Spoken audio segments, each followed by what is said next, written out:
Right.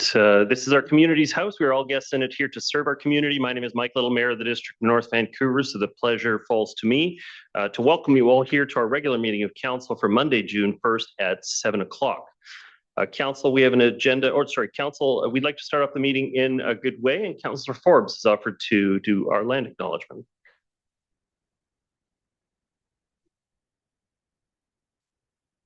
Thank you. We respectfully acknowledge the original peoples of these lands and waters, specifically the Tsleil-Waututh, Squamish, and Musqueam, on whose unceded ancestral lands the District of North Vancouver is located. We value the opportunity to learn, share, and serve our community on these unceded lands. Thank you, Councillor. Council, we have an agenda that's been circulated with the package. Any errors or omissions from the agenda as presented? Hearing none, will someone move its adoption, please? Moved by Councillor Meary. Is there a seconder? Second by Councillor Forbes. Prepared to call the question. All in favor? Contrary minded? Motion is carried. Council, we have no meeting minutes circulated with the package, so we're going to go directly into public input. Our council reserves a period of up to 30 minutes at the front end of any regular meeting of council for matters of interest to members from our community. And we do have a speakers list that people sign up to in advance of the meeting. And I will say we have a full list of speakers signed up to speak. So I probably will not be seeking additional speakers, but we do have 10 signed up to speak, and they are on the screen there. So the first speaker I have joining us here in person is Colin Metcalf. Come on down.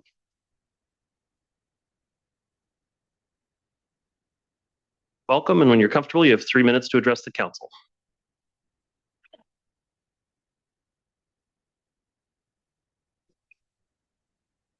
Does that work? Go there. The overhead. The overhead. Overhead.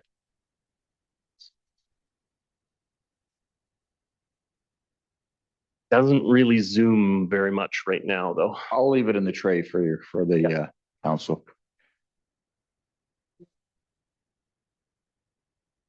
Well, good evening, Mary Little and members of council. My name is Colin Metcalf, and I'm once again here to speak in opposition to Chemtrade's rezoning application. At its core, this debate comes down to a simple question. Why should the residents of North Vancouver and Lower Mainland be forced to accept the risks associated with the manufacture and transportation of liquid chlorine when even financial analysts acknowledge that Chemtrade would remain a profitable and successful company without it? Liquid chlorine is not an ordinary industry product. It's one of the most dangerous chemicals made and rarely manufactured in urban areas in North America. A major release can create a toxic gas cloud capable of traveling significant distances, threatening thousands of people within minutes. The rail corridor used to transport this product runs directly through some of the most densely populated communities in British Columbia. Along those rail lines are schools, daycares, hospitals, seniors facilities, residential neighborhoods, and commercial centers. Tens of thousands of people live, work, study, and receive medical care within close proximity to those tracks every day. Supporters of this application continue to speak about the economic benefits, but what economic benefit justifies exposing entire communities to a potentially catastrophic incident? Recent history reminds us that industrial accidents do occur. Across North America, chemical tank failures, rail incidents, and hazardous materials releases have resulted in the evacuations, injuries, and fatalities. Earlier this year, about 40,000 residents in Southern California were forced to evacuate after a hazardous chemical tank incident. The question before council is not whether Chemtrade operates professionally today. The question is whether the consequences of a future failure are acceptable. Just listen to the firemen here tonight who will tell you we are not prepared for such a catastrophe here in the District of North Vancouver. What makes this proposal especially difficult to justify is that multiple banking and financial analysts have concluded that Chemtrade's business would remain strong even if liquid chlorine production and shipments were discontinued. Analysts have indicated that Chemtrade would likely continue to earn annual profits exceeding 100 million. That's the profits, 100 million without liquid chlorine production. If that's true, then this is not a choice between public safety or corporate survival. Chemtrade can continue to operate, continue to employ people, continue to pay taxes, and continue to generate substantial profits without exposing North Vancouver and communities across the Lower Mainland to the risks associated with liquid chlorine. So I ask council, if the company can remain profitable, if the jobs can remain, and if the business can continue to succeed, why should the residents be asked to bear this deadly risk? Why should parents, seniors, hospital patients, and school children be exposed to a hazard that is not essential to the company's future success or to our drinking water supply? The primary responsibility of local government is to protect public safety. When faced with choices between preserving corporate convenience and protecting thousands of residents, the choice should be clear. I respectfully urge council to reject this application being considered tonight and send a clear message that the manufacture and transportation of liquid chlorine through our communities is a risk that no longer makes sense. Thank you. Thank you very much for your comments, Colin Metcalf. The next speaker I have is Chris Bocock, joining us here in person. Welcome. When you're ready, you have 3 minutes to address the council. Computer screen.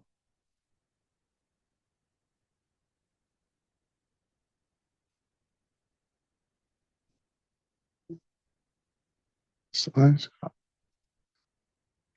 right. Hello, Council. I'm Chris Bocock. I've spoken to you before. I have extensive experience in the fire service and major industrial emergency management. I want to talk to you today about the shelter in place, limitations of that strategy, what it is and what it is not. So I'm going to move pretty quick. Shelter in place strategies are typically used when there's insufficient time to safely evacuate. Evacuation is always the preferred method of protecting lives, but when that can't occur because of exposure, typically when the outside environment is unsafe, it's better not to move through. This doesn't mean staying in the building is the safest alternative. It just means that traveling through the outdoor space that's impacted by a hazard is at more risk. So it's typically when the hazard, or in this case, chlorine, is blocking the route to the evacuation zone. Shelter in place does not guarantee survivability. It's ideally utilized in concert with a defensive operation by first responders. In a forest fire, you're not able to protect everybody in all places. You congregate people in a community center and you put your fire resources around that community center. Shelter in place is also less suitable when the event poses building infiltration hazards, as does chlorine. When the hazard poses accumulated exposure risk to life, meaning over time the collection of that material in the body is hazardous, as with chlorine. When it involves a toxic inhalation hazard like chlorine. When it involves large dispersing exposure areas, or when you're not able to provide defensive positions for first responders.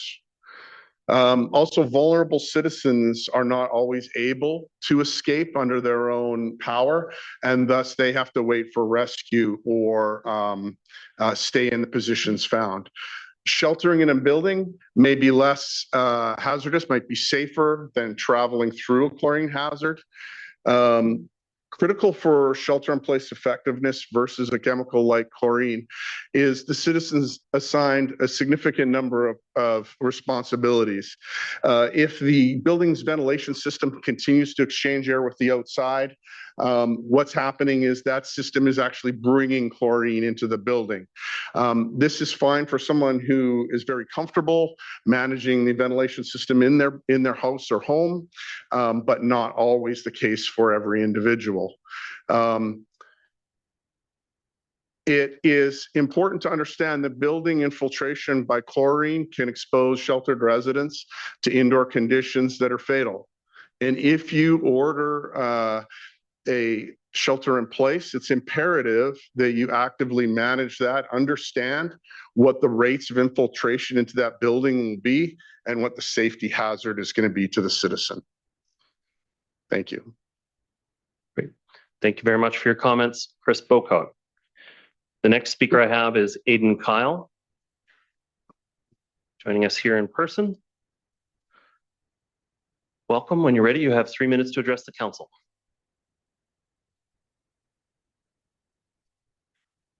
Good evening, Mayor and Council.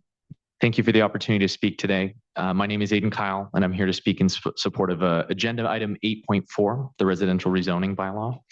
And I want to make sure that everybody understands why the passage of that matters to the residents. I appeared before council early in April to share what my experience has been like trying to build a coach home in the district. And it's made me realize that a lot of the existing rules and process we have, they say yes on the paper, but in practice, we're having a lot of trouble getting to where we need to go. The revised zoning before you tonight represents a really meaningful step in the right direction. I think staff have done really strong work here and industry reception has been really positive.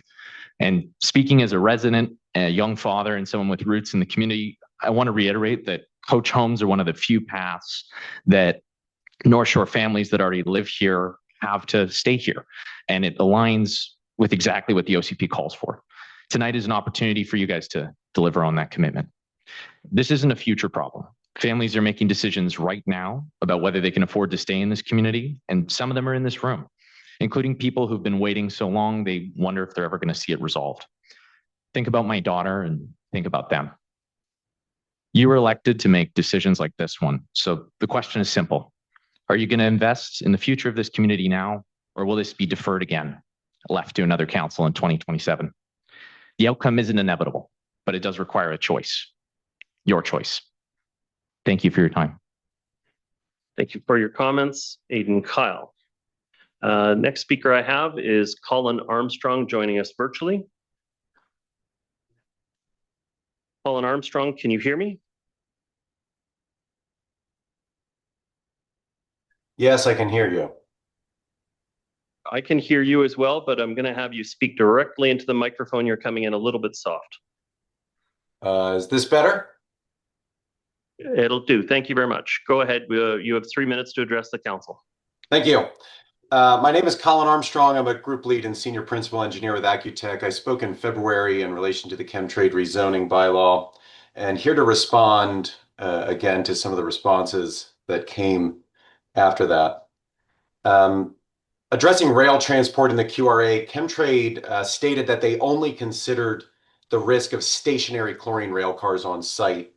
They say that in the letter that the broader rail network falls within federal jurisdiction, and we understand that that's in line with what we've said previously. But nothing precludes the consideration of those transport risks, and we need to understand that DNV residents are exposed to risks, intolerable risks from those rail cars as they travel off-site from the chemtrade facility. Chemtrade can consider and assess those transportation risks, but they chose not to in the QRA that was provided here. That's what the letter states. DNV should not ignore it. Prudent operators and planners consider the entire risk of the chemical, not only the manufacturing facility. There is no production without transportation. We're not producing chlorine to keep it on site here. There's more than 100 schools and 50 hospitals subject to intolerable risks in the metro area. There's 4 schools in the DNV that are well above the intolerable risk of chlorine gas exposure. Federal regulations are in place, but accidents occur frequently. This QRA already considers the accident statistics under those federal regulations and the probabilities of failure that reflect the robust construction of chlorine rail cars. Less than 7 in 1,000 rail cars that would derail are considered to potentially breach, just as an example here. So it's already understood very clearly. I would encourage council to review the QRA that was provided here and the information provided there. This risk contour that's presented in the chemtrade QRA does not remain stationary. When that chlorine is shipped off-site, that risk travels with those rail cars. It moves through the DNV and it moves through the metro area. Now, looking at the QRA, it looks at consequence and likelihood. We also need to understand the potential consequence in the event of a release. This isn't directly presented in the chemtrade QRA. This is in line with what's presented there. When we look beyond the likelihood, we see that there's the potential for severe life-threatening effects across the DNV. in the event of a breach of a loaded chlorine rail car at the facility. I would encourage you as well to look further into the likelihood and understand too the frequency values that were provided, as those were spoken to in the letter as well. Thank you for your time. Thank you for your comments. Colin Armstrong. Next speaker I have is Robert Armstrong. On a different item, so I'm assuming no relation, but I think mine is a little less controversial. welcome. When you're comfortable, you have 3 minutes to address the council meeting. Thank you, Mayor and Council. And I too want to address the item 8.4, which is the R1, R2 rezoning. And again, I've spoken before and, about the reasons why coach houses are so important to some of us. I spoke after Aidan Kyle last time as well, and he does such a great job. I don't think I have to use the whole 3 minutes. I think maybe just a personal comment. We are one of those that have tried over the last 5 years to get change in the bylaws because of the nature of the home that we have. We have a young grandchildren and children who want to grow up in North Vancouver. They grew up in North Vancouver. They want their grandchildren to grow up in North Vancouver. When you're 75 years old, 6 months delay, a 1 year further delay is a long time for us. And so I think the bylaws that council has brought forward are good. They allow us to move forward. We're ready to move forward the day you pass them. So I really encourage you to consider that timing issue. And hopefully there's nothing in those bylaws that staff has brought forward that would delay implementation. So thank you very much for your consideration. Thank you for your comments, Robert Armstrong. The next speaker I have is virtual participant Corey Cost. Corey Cost, can you hear me? Yes, Your Worship. I hope you can hear me and see me at the same time. I can hear you and see you clearly. Welcome. You have 3 minutes to address the council. Yes, Mayor and Council, I did send a lot of material before this meeting to you. I hope you had a chance to see some of it. But since then, there has been a number of articles about Vancouver having a tsunami threat. And I would like to point out in the latest thing that I sent to Council that 7 million people could be affected. But I do want to, not repeat what Colin Metcalf has said, but I will read out one paragraph that I think says everything that I really want to say. For a council whose paramount mandate is the physical safety of its immediate constituents, the alleged 90% export figure of liquid chlorine to the U.S. changes the plant's profile from an essential public utility into a commercial export operation dealing in highly hazardous materials. In municipal governments, a council can rationally justify exposing its residents to some level of managed skill if it directly secures their own critical survival needs, like your own drinking water.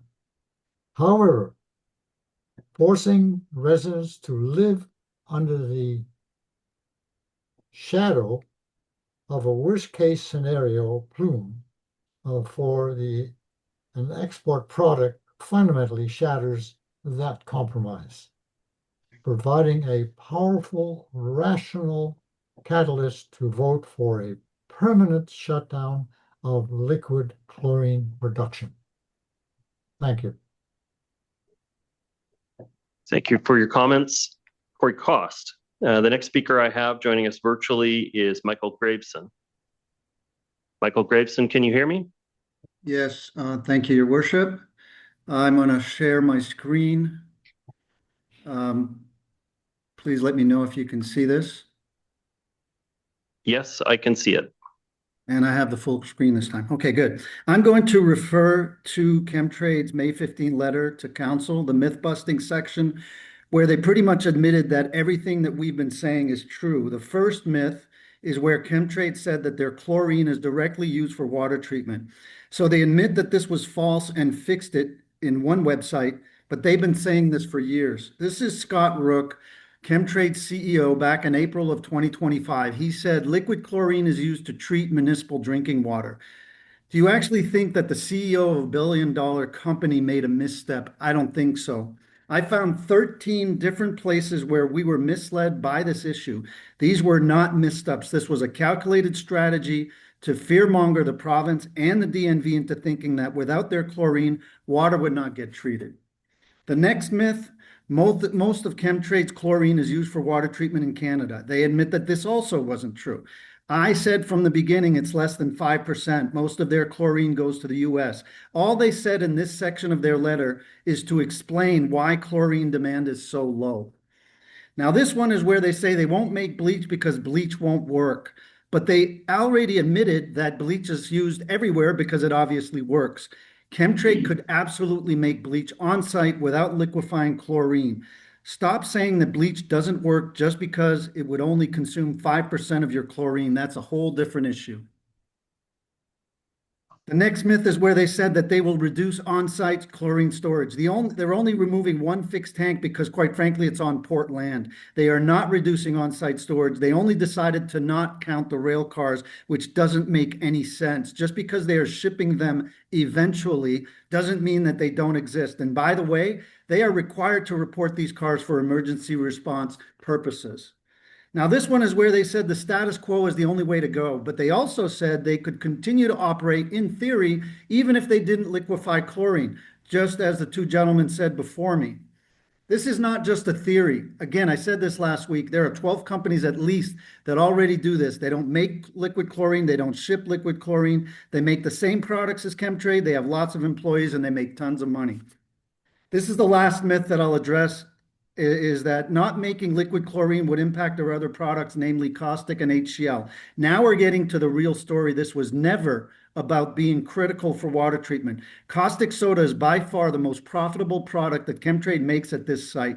Chemtrade sells their surplus chlorine to the US to get the caustic. The good news is that when they make HCl, which they make now, they don't need to make liquid chlorine. They do it from the gas and they still get the caustic. And HCl is actually more profitable than chlorine. The best available technology for the DNV is where Chemtrade stays open but doesn't make, store, or ship liquid chlorine. And lastly, for what it's worth, I have received legal advice indicating that a Section 219 covenant can include a restriction on liquid chlorine, and I have a draft copy if anyone's interested in seeing it. Thank you. Thank you very much for your comments, Michael Graveson. The next speaker on the list has opted to speak at item 8.5. So I'm going to move along the list. The next speaker is Suki Daka, joining us here in person.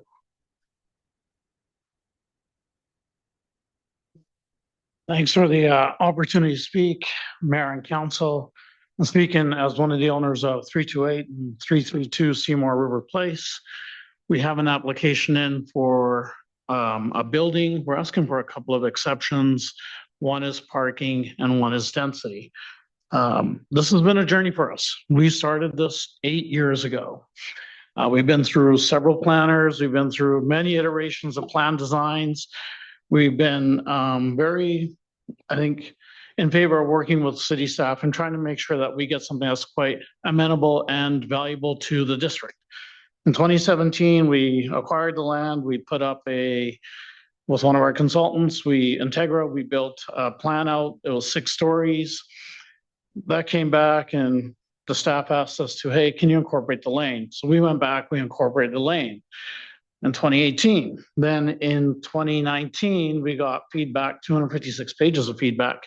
2 of the things being, hey, can you remove the lane? Engineering wants to keep the lane open. Okay. And can you reduce the height? Because we no longer think that height's going to fit into the build. So we did that.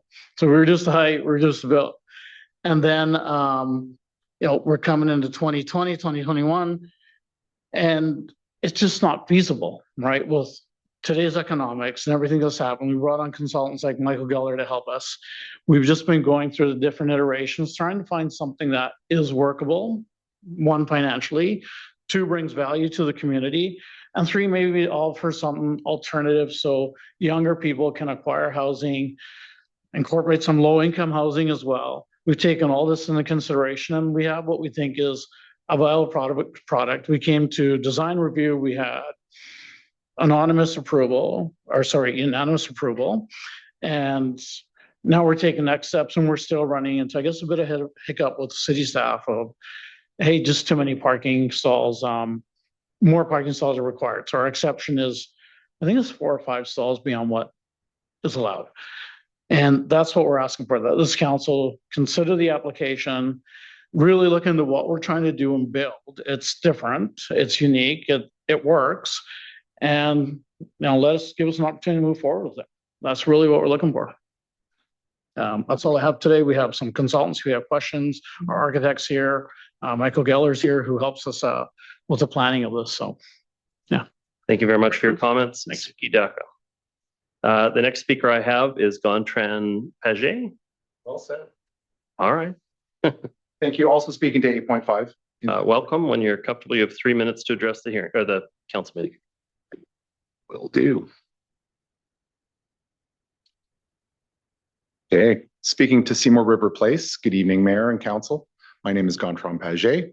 I'm a North Vancouver resident in the district, a parent of a child who attends Kenneth Gordon Maplewood School, and I serve as a Senior Manager of Safety Management Systems for UBC Student Housing and Community Services. While I'm not speaking here on behalf of UBC, my work supports one of the largest housing portfolios in BC, serving thousands of students, faculty, staff, families, and residents. Through that experience, I see firsthand the challenges people face in finding affordable housing and changing expectations, many around transportation, sustainability, and community living. I'm speaking tonight in support of advancing the application to bylaw reading and public hearing. In my view, this proposal is about more than just parking. It's about housing choices. Housing affordability remains one of the greatest challenges facing our region. While we often focus on land and construction costs, parking requirements can also add significantly to the cost of housing. I understand it's in the neighborhood of about $100,000 per spot. Those costs are ultimately paid by residents, whether they need parking or not. The question is not whether everybody wants to live without a car. The question really is whether some people should have the option to do so. This project is located near Phibbs Exchange, one of the North Shore's most important transit hubs. If there is a place where reduced parking can thoughtfully be considered, it is locations like this, where residents have access to transit, walking, cycling, and emerging transportation options such as car shares. Through my work, I see changing preferences firsthand. Many students, faculty, staff, young families are actively seeking walkable communities and looking for ways to reduce both their financial and environmental costs associated with vehicle ownership. For many prospective buyers, the choice is not between buying a home with parking and a home without parking. The choice is between being able to afford a home at all or continuing to be priced out of the market. I recognize council must carefully consider concerns regarding parking density. However, I believe those discussions should continue through public hearing process. Council is not being asked tonight to approve this project. You're being asked whether it should move forward so the community can have a fuller conversation and council can hear additional perspectives before making that final decision. After 8 years of work, I believe this project deserves that opportunity.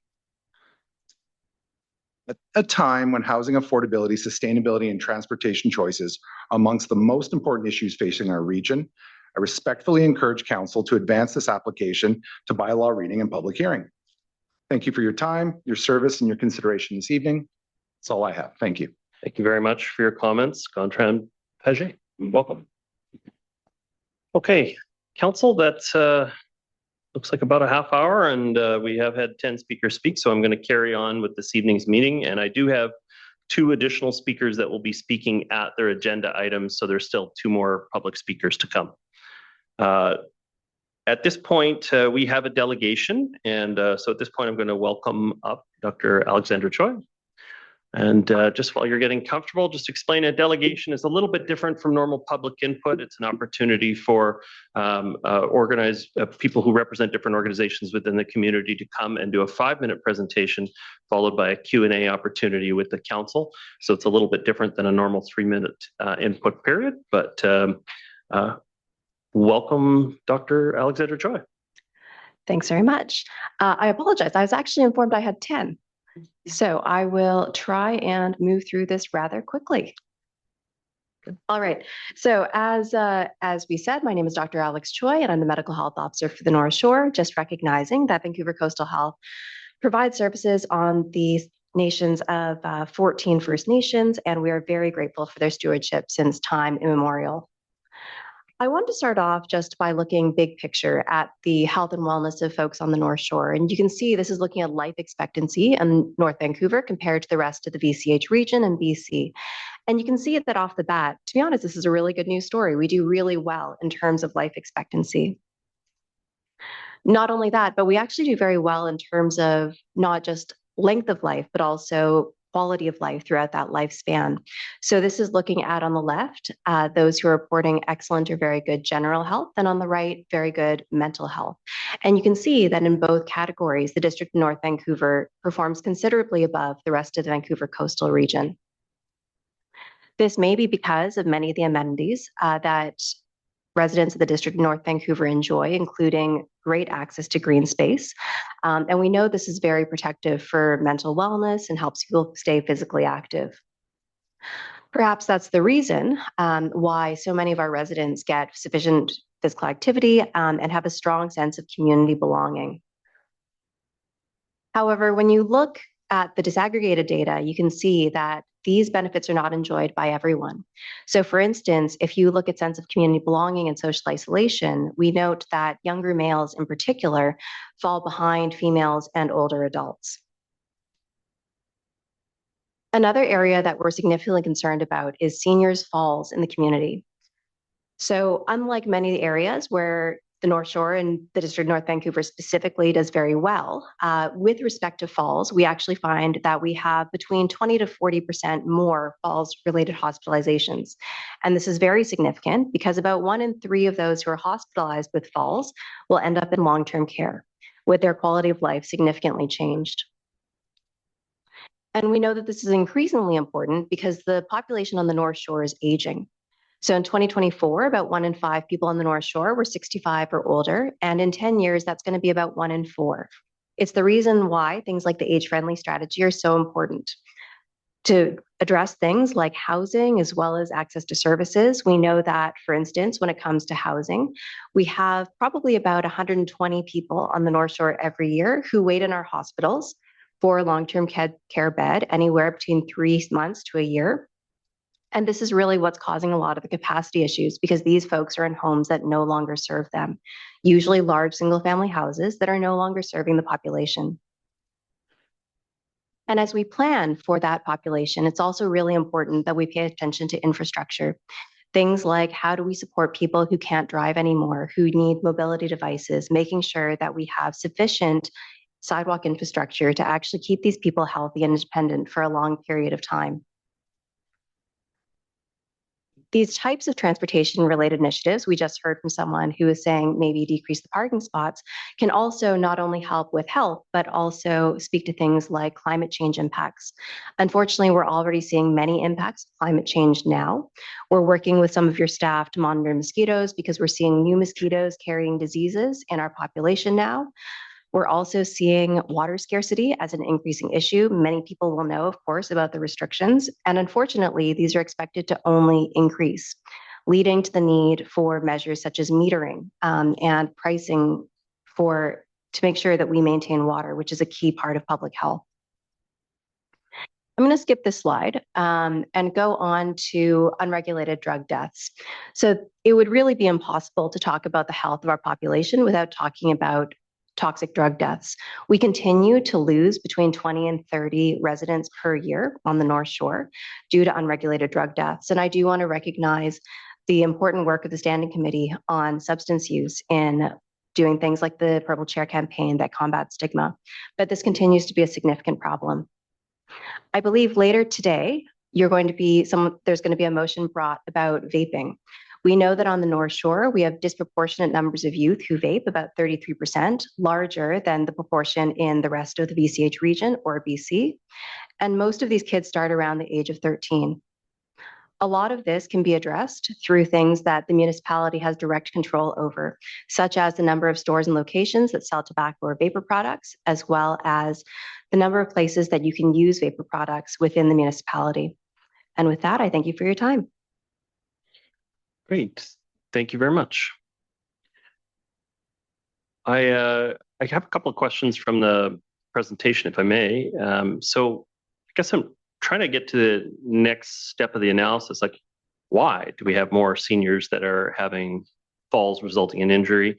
Is it related to the fact that the previous slide said that we have more people living to extreme old age, and therefore you have more people who are likely to be directly, deeply impacted by a fall? What would you say is the reason why we likely have a higher number of fall injuries?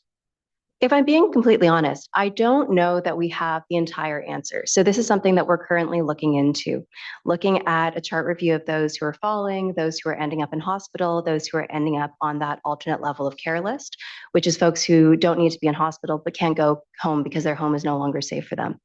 And I think that a number of things stand out. One thing that does not stand out, I would say, is differential ages of people who are falling in this community compared to other communities. That does not seem to be, from an initial look, one of the major contributors. But there are other things that could be contributing. One of the things could be our topography. We live in a hilly place.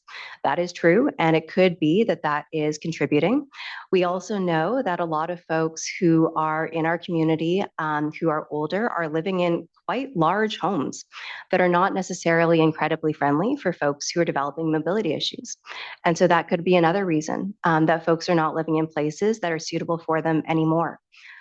It could be that, folks have different medical conditions. That doesn't appear to be the case, but that's something that we're looking into. And so that is something that we are doing an in-depth review on right now.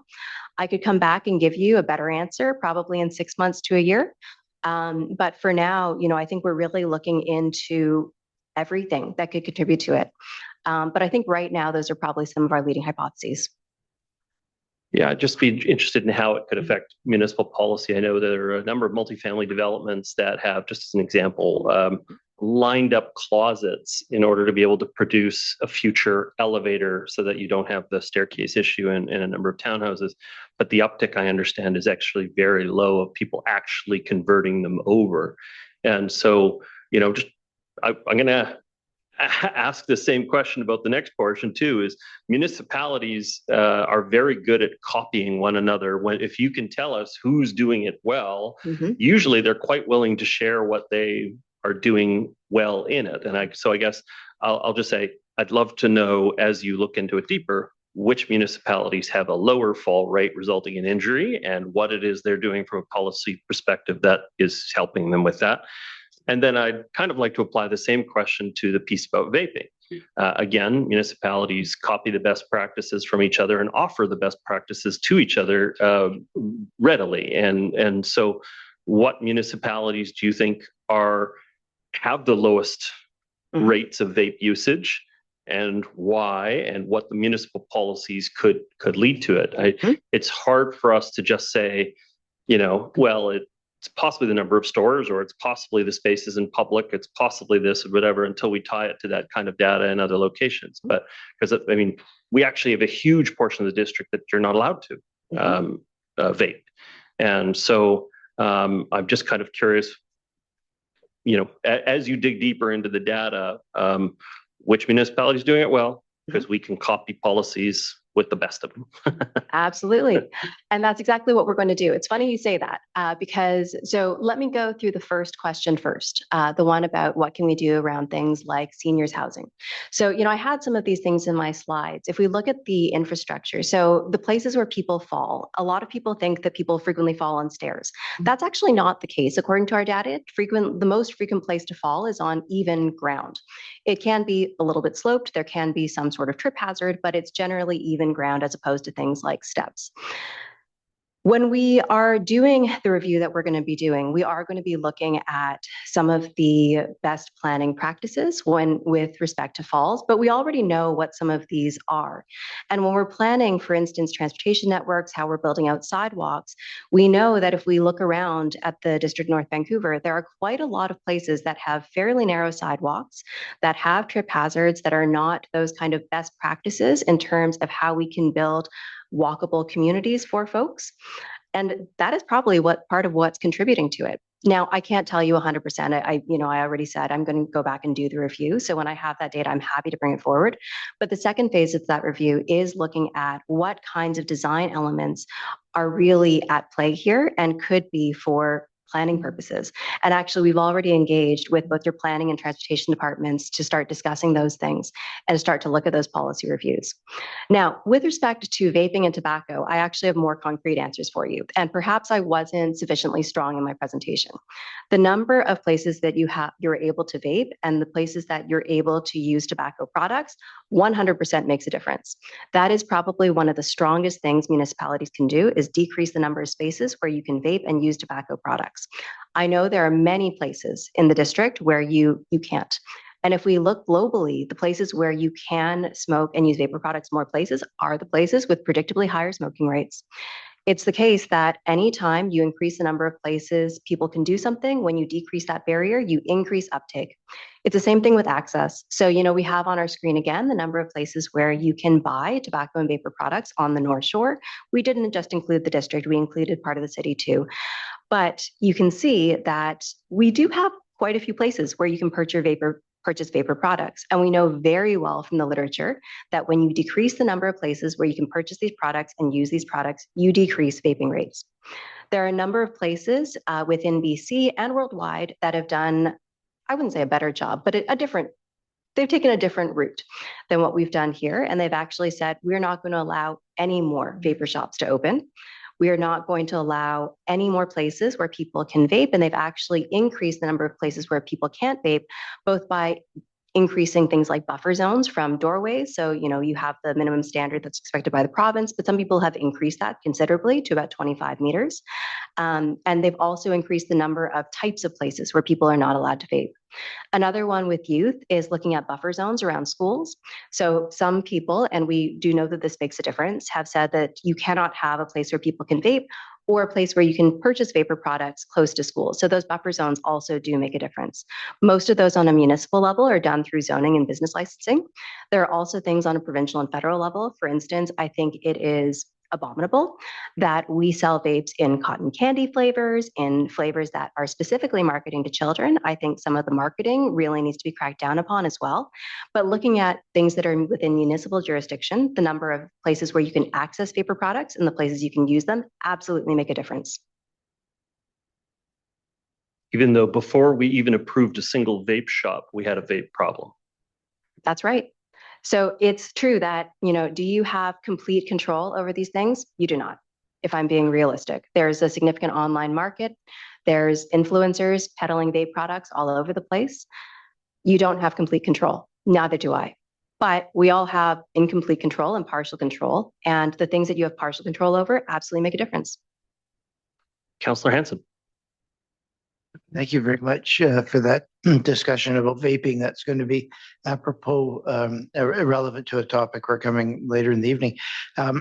Thank you as well for your service on the North Shore Standing Committee for Substance Use.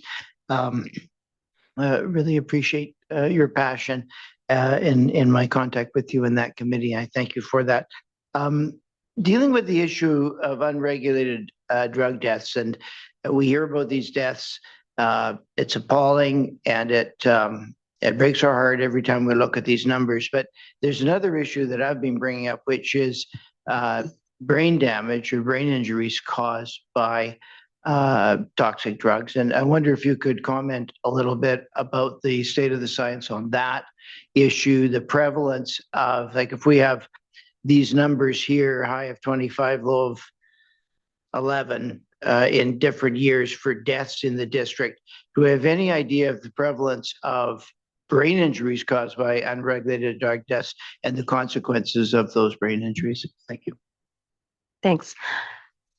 I think all I can say is that unfortunately and tragically, they're incalculable.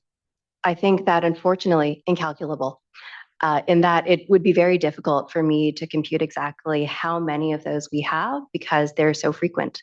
We know that there's many, many fatal overdoses, far too many to count. Unfortunately, as you know, the biggest killer of folks who are 19 to 59 is toxic drugs. And the second biggest killer or biggest killer, depending on the year, of folks 10 to 18 is also toxic drugs. The number of EHS calls we've had, you've seen the number of drug deaths we have actually go down a little bit, but the EHS calls have gone up. And what that means to me is that the incidence of brain damage that we're seeing in our community is arguably going up as opposed to down, especially as we have things like medetomidine enter the drug supply, and we actually don't know what impact that will have because people can be down for quite a bit longer. Now, it's hard to say because medetomidine is different than fentanyl. Fentanyl depresses the respiratory system, so you get brain damage because your brain doesn't get oxygen. Medetomidine works in a different way, and so it's hard to say. But we have many, many studies now saying that overdoses and the repeated overdoses that many folks have do cause very significant brain damage that can also make addiction harder to treat. Because after you've had that kind of brain damage, it can be more difficult for you to actually get treatment and succeed with that treatment protocol. Thank you. Councillor Hanson, Councillor Pope, please.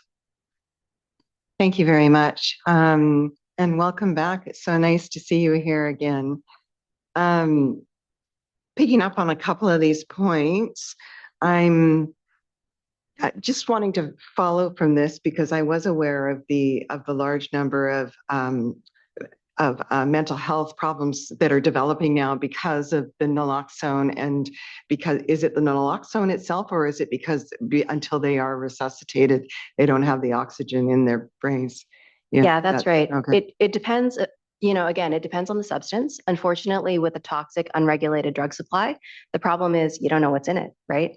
Yeah. And I think when you have illegal drugs like we have, the cocktail will change all the time. Mhm. So, we think we have medetomidine because there's a crackdown on xylazine within the supply chain, and that's why we got this almost more toxic, some would say, component medetomidine coming into the drug supply. But the brain damage is not caused by the naloxone. The brain damage is caused by the fact that the naloxone has not gotten there soon enough. I see. If the naloxone got there soon enough, you wouldn't have that brain damage from your brain not having any oxygen. But because the fentanyl has depressed your breathing and your brain has gone without oxygen for a prolonged period of time, that's why the brain damage occurs.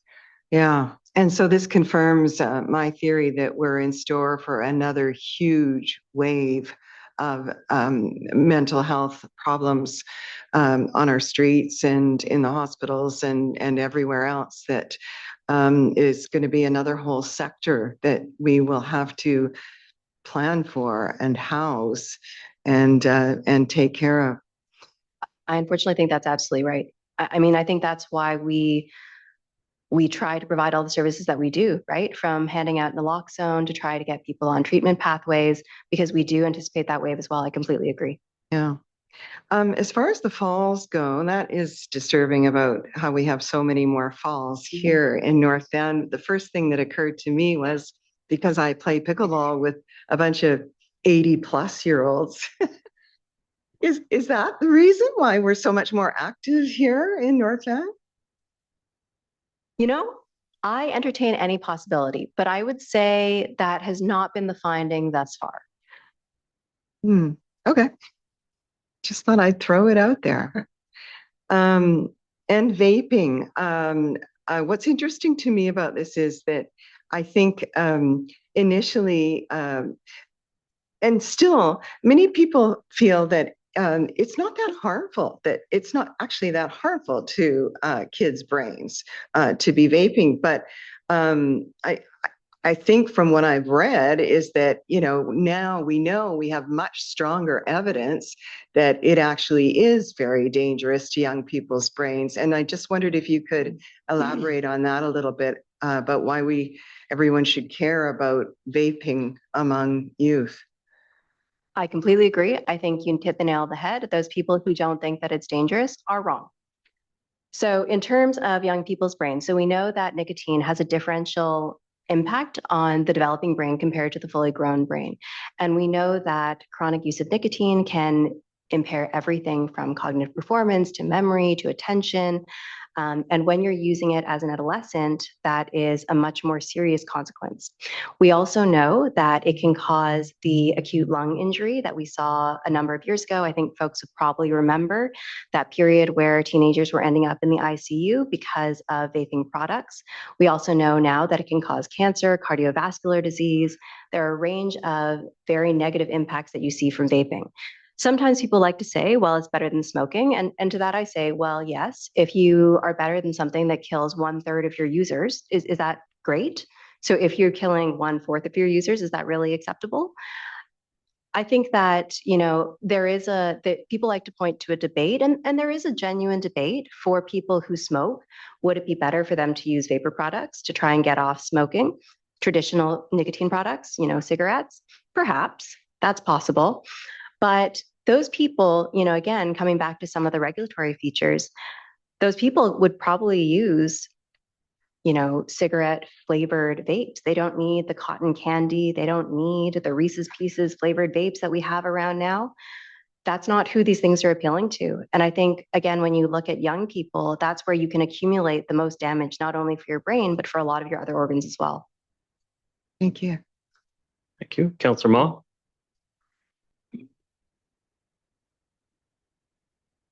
Thank you, Dr. Choi, for coming tonight. I know we've had a few discussions over the past years on various issues, so it's always been informative. You always leave me thinking about how we can make things better. We're talking about a lot of current issues. One pertains potentially to falls. That's in the news lately is e-scooters and e-dirt bikes, and especially if they're on the sidewalk. And I'm just thinking about policy. I mean, if we had as much space as we needed for bike paths or different things, like right now, we tend to have MUPs or multi-use path. I know there's been some discussions about how having dedicated paths for different users. Is there a couple questions? Are there a high number of the falls happening on potentially trails? And other than separating the different uses, do you have any other kind of policy suggestions on trying to minimize those kind of collisions that people are having when you got someone walking slow and someone maybe moving faster on wheels? I think, and again, you've all asked many wonderful questions about falls, and I will need to go back and add these variables into our data collection. Okay. But I am reasonably confident that most of them are not happening on our trails, and that's because most of them are happening close to home. So this could be sidewalks close to home, and of course, for some people, the trails are their sidewalks, those very fortunate people who live in the district. But my suspicion would be that most of them are not happening on trails. That being said, in terms of sidewalks, again, to be honest, the more separation, the better. And I understand that this has consequences for people who are driving. I absolutely understand that there's a tension there, that when we add these multi-use pathways and when we take away parking stalls, there are folks who are upset. I think, unfortunately, these are trade-offs that we need to make if we're going to be looking at reducing things like falls in our community. There are definitely going to be trade-offs. I understand that, people who are driving are going to be upset. Unfortunately, what we frequently find is that it's those same people who realize that they need those pathways 20 years after they have gotten very angry about their parking spot taken away, because 20 years from that point, they may not be able to drive anymore. And so, I do think that it's something to consider as we plan for an aging population. We hear this all the time. When people actually need the bus, when they get older, when they're no longer able to drive, they wonder why there isn't a connected bus pathway. And sometimes it comes down to, well, your community voted against it way back when because you didn't want your parking stalls taken away. And that's really difficult because that means that those same people who need that mobility friendliness later in life will not have access to it. No, good point. I think a lot of us take that into account, trying to plan for a future community. Your presentation mentions tobacco and vape products. Although one can consume and use cannabis in various forms, does your research touch upon the impacts of using cannabis products? Absolutely. So we do know that cannabis products have, in some ways, similar effects if you're using things like combustible cannabis. We also know, going along sort of youth line of thought, especially with developing brains, that cannabis can be more dangerous for youth and can be associated with things like psychosis if you're using it younger. So when I say younger, I really mean, under the age of 30, 25, that kind of age. Is when we're seeing some of these impacts. Certainly, if you're inhaling something, your lungs were really not made to inhale anything but air. And so if you're inhaling something that's combustible, that's not going to be great for your lungs, whether it's cannabis, tobacco, vapor products. Vapor products are toxic to your lungs. A lot of things, when you inhale them directly, are not good for your lungs. And you will see that eventually through things like lung cancer, COPD, etc. Another thing that I actually was right after this slide was cannabis and driving. So in the last couple of years, while the overall rates of cannabis use have not changed that much, the rates of cannabis while driving are alarming to me. So when we look at regular users of cannabis, about 1/3 of them are reporting that they're driving soon after using cannabis when they are likely still impaired. Interestingly, a lot of those folks do not feel like they're actually impaired, possibly because they've been driving so much after using their cannabis. However, when we look at the research, it's very clear that they are impaired.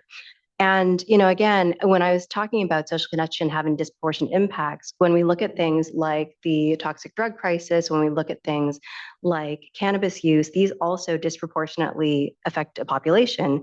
And right now, that population is young men.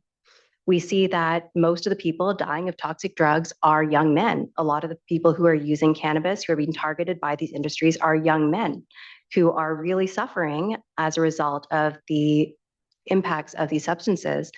And I think that, this is also a population that we really haven't paid sufficient attention to and is really coming out in the data now as disproportionately affected. I know we can probably go on about alcohol, but maybe we'll save that for your return in a year or so. We could. Okay, thank you. Councillor Ma, Councillor Miri. Thank you. Thank you for your presentation. I'm just wondering, okay, I've got one small question and one bigger question. The small question would be, have you reached out to the Red Cross to get their perspective on falls?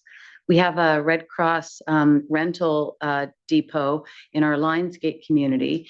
And many years ago, over the years, because they've been with CAP Community Services for many, many years up at the old Delbrook site, they would talk about the number of falls on the North Shore. And we had one of the highest per capita in the region.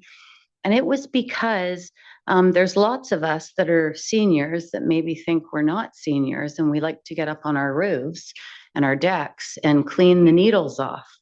And to them, it was because they're renting out this equipment. And I happened to be, my husband had fallen off the roof because he was cleaning out the gutters. And they said it's because of the steep pitches of the roofs and the geography. Lots of people remain in their homes. So have you ever connected with them about their data? Because they rent all the equipment when one does fall off the roof or has an accident in the community. Have you ever talked to them? I have to say I haven't, but that's an excellent idea. Okay, I will say that when it comes to falls, again, when we look at the data, because we do collect how people fell, it's not people falling off their roofs. Okay. It was at one time, I think. It was a higher number. That very well may be the case. Yeah. And I will say, one of the neurosurgeons that I used to work with used to say that the ladder is the natural predator of the middle-aged man. Yeah, it is. There you go. Okay, that's good. So we'll get on that. My next question is the responsibility of the healthcare system, and a very surprising revelation that I also experienced with my 16-year-old daughter when she broke her leg. She was prescribed, without me ever being consulted or even alerted, she was prescribed hydromorphone at 16 years of age out of Lionsgate Hospital for a fracture on her leg after a skiing accident. And I was never told, and I only realized it when I got home, when I pulled out the triple script, thinking this looked very odd. Why did this happen? I actually ripped up the prescription and threw it away and made the decision she wouldn't be taking that drug. But where is the data, and is there data that shows that the healthcare industry is prescribing these types of very addictive narcotics to young children? And at 16, I understand that's the age, the cutoff age, where mom and dad have to be informed. And then many of them like it. It's highly addictive. And then it leads to others. So is there data on showing the prescription rates and the growing issues around drug addiction and then further drug addiction? What is the health authority doing to curb that? Like what was wrong with coating, Tylenol 3s with a bit of codeine compared to this very extreme drug that seems to be handed out quite commonly in my experience? So I think, first of all, I wouldn't comment on that individual experience because I wasn't there, right? I wasn't providing care for your daughter. I'm hoping that she's better now. I would say that there used to be thinking that there were some opioids that were safe and there were some opioids that are not safe. And I would say that, we are really trying to deprescribe many opioids. It's not, shifting to a different opioid. It's really trying to decrease opioid prescriptions altogether. And in that respect, there's been a lot of success. So that initiative has been underway for many, many years now. So that initiative probably took off 10, probably even more years than that. And prescription rates for opioids have fallen dramatically during that time.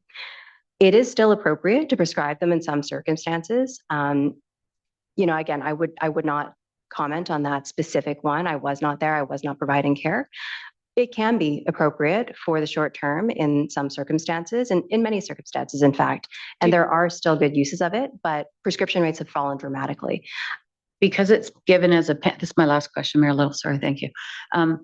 Do you believe that the benefit outweighs the risk in regards to, because we're not all the same? Mm-hmm. Some of us would take it and not be able to get off it, and others would take it and it'd be fine. We could just go on.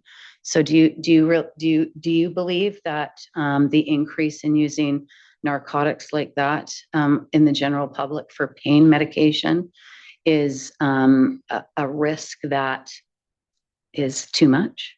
So again, just to clarify, the use of narcotics in the general population is not increasing. It is dramatically decreasing. But we didn't used to have them at all.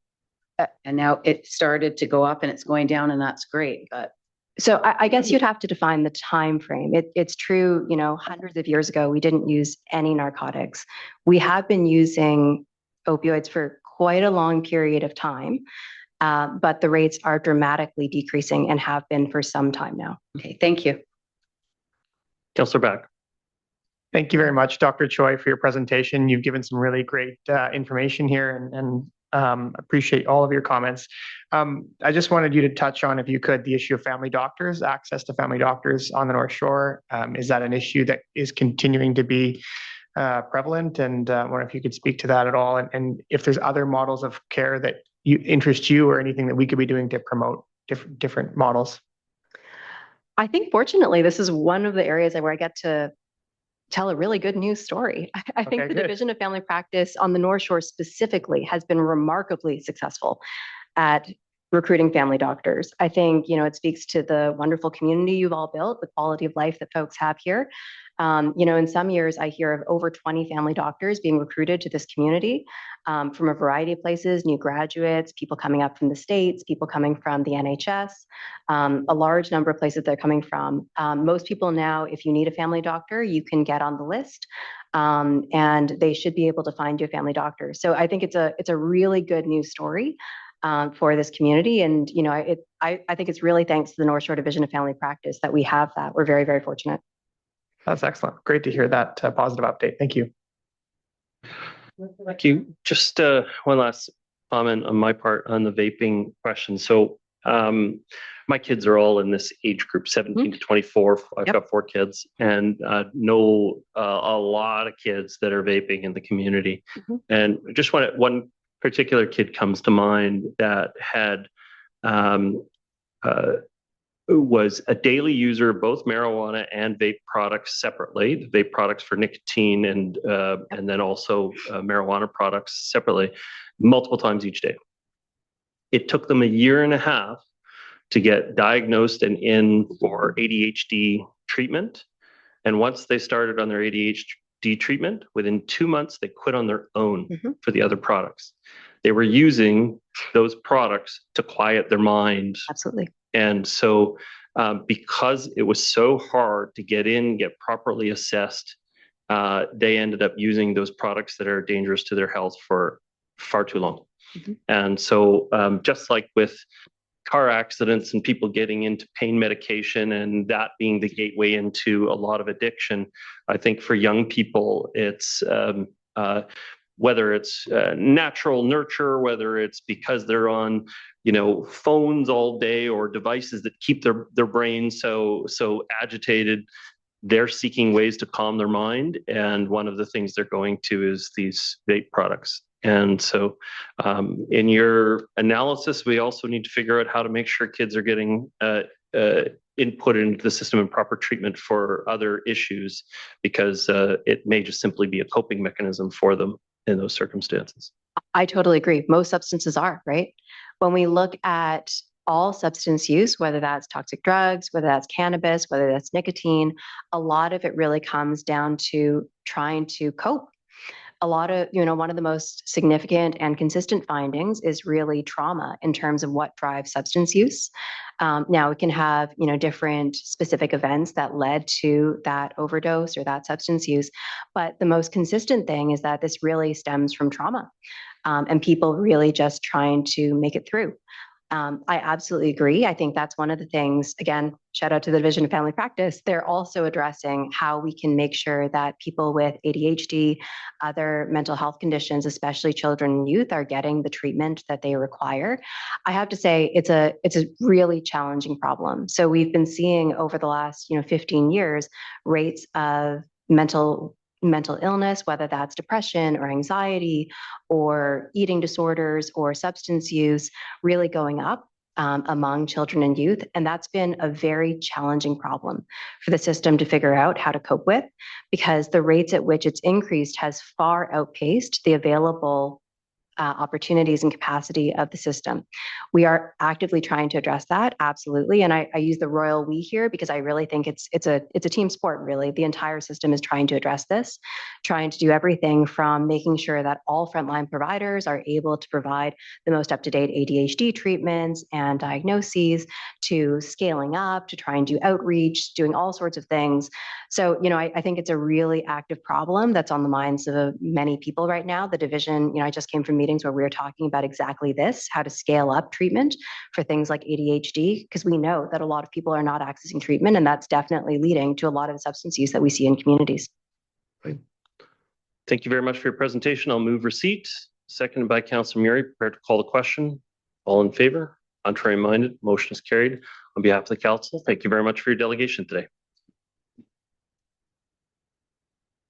Council, I didn't propose a consent agenda before the meeting, but I'm wondering if you would consider items 8.1 and 8.2. Both are up just simply for adoption without debate. And this is the Bylaws 8756, 8757 OCP Amendment and Rezoning for the 12-unit townhouse development at 1883 and 1901 Glenaire Drive, and the amendments to the general local election bylaw and street and traffic bylaw regarding election campaign signs. The consent agenda, would anybody like to withdraw either of those items from the consent agenda? Okay, it's been moved and seconded by myself and Councillor Murray. Prepared to call the question. All in favor? Contrary minded?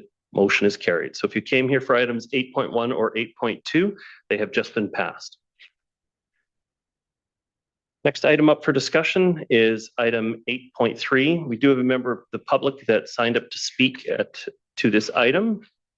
And so I'd like to welcome Peter Teevan down to the microphone.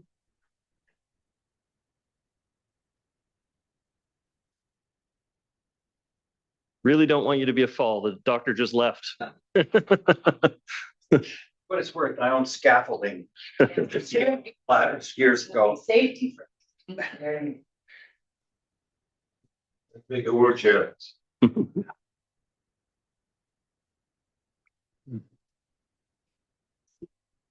want to start by giving a shout out to Dr. Rick Nadeau at the orthopedics unit at Lionsgate. Great care. I'm 3 weeks post knee replacement. Okay. Good evening. Your worship. Sorry, can you start the clock again? Because I'm right up to welcome. You have 3 minutes to address council. Thank you. Good evening, your worship and council. Peter T. Van, 1900 block, Indian River Crescent. I managed last Tuesday night to read through the new information that is being submitted for receipt in this 100 Amherst application. And I have to tell you, after reading it, my first reaction was this, that it confirms everything that I've been saying both before you and publicly. It confirms it's true. And it confirms what I believe has been a false narrative being put forward that to deny the chemtrade application would put Western Canadian drinking water safety at risk.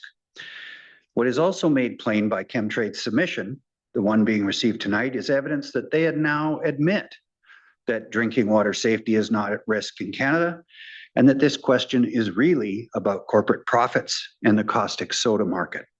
So you might think I am in support of you voting to receive this new information. But on the contrary, this document asserts that citizens like myself and the esteemed Dr. Corey Cost are simply caught up in a group of what they call supporters of one of their competitors. Perhaps they even meant to imply that I and maybe others are being paid for advocacy, which we are doing. That assertion would not only be patently false, it's on the border of slanderous. Dr. Cost has been advocating on this specific issue over the course of 4 decades, and myself at least 1 decade. But I'm also against you voting to receive this information tonight because I see it as improper to do so. You voted on May 25th to reconsider your prior second and third readings vote from April 13th based on the quote, new information you had on May 25th. But that did not include this information. This information now admits that everything the critics have said is substantially true. That chemtrade was propagating false information on their website, which they have since corrected, and that drinking water safety was never at risk because they shipped 90% or more of their liquid chlorine to the USA. And that chemtrade's aspirations are not about chlorine, but about all the products they produce that they have seldom mentioned until now. But tonight's staff report is dated May 20th. Why did you, council, and we, the public, not have it last week? Why was it withheld? There was ample time to do an agenda addendum and vote on it as one body. I suggest you revisit that May 25th vote now.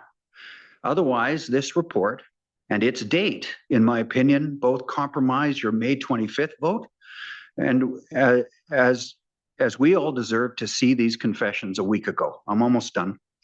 So I respectfully suggest that the options before you are as follows. 1, redo your May 25th vote to reconsider your previous decision in light of this new information, or 2, choose to reject acceptance of this report at this time. Thank you.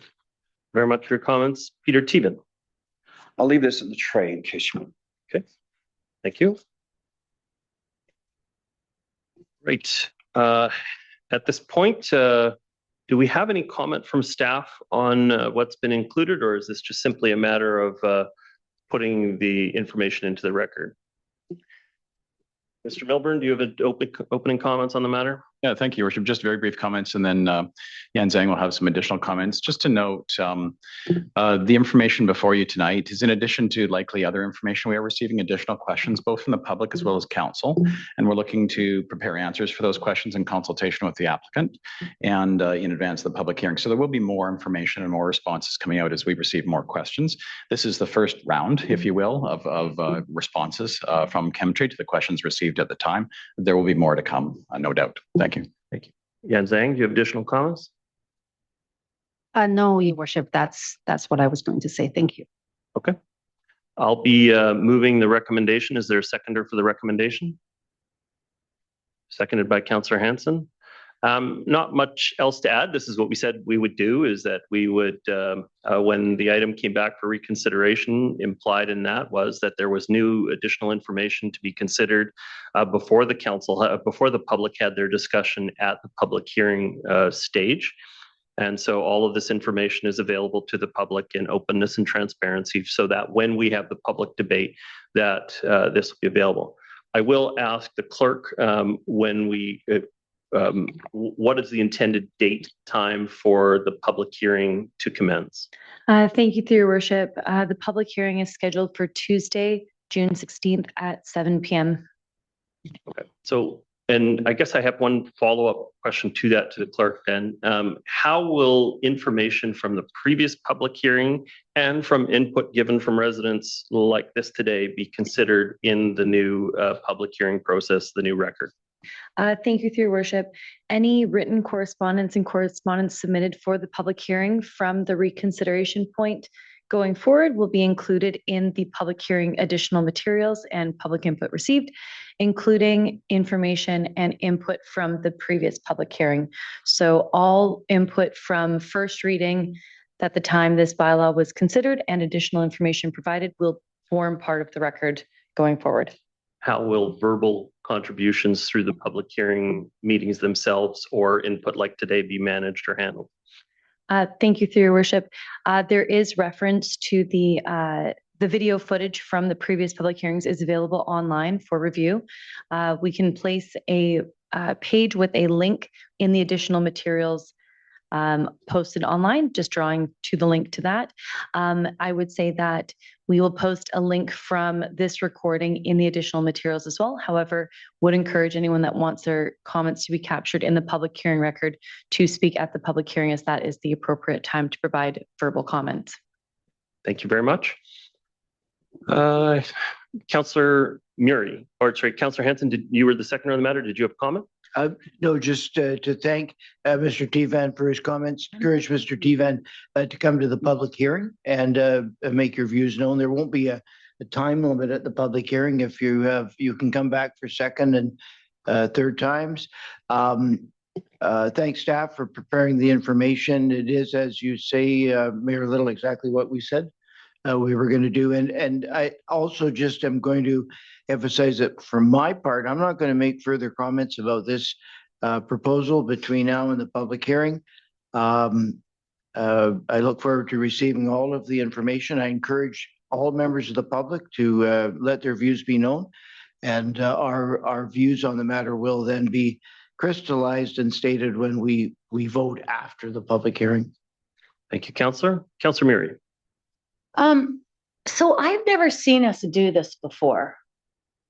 I mean, we haven't reconsidered many things before either, but I'm wondering why we decided to bring forward additional information prior to the hearing and have council asked to receive it.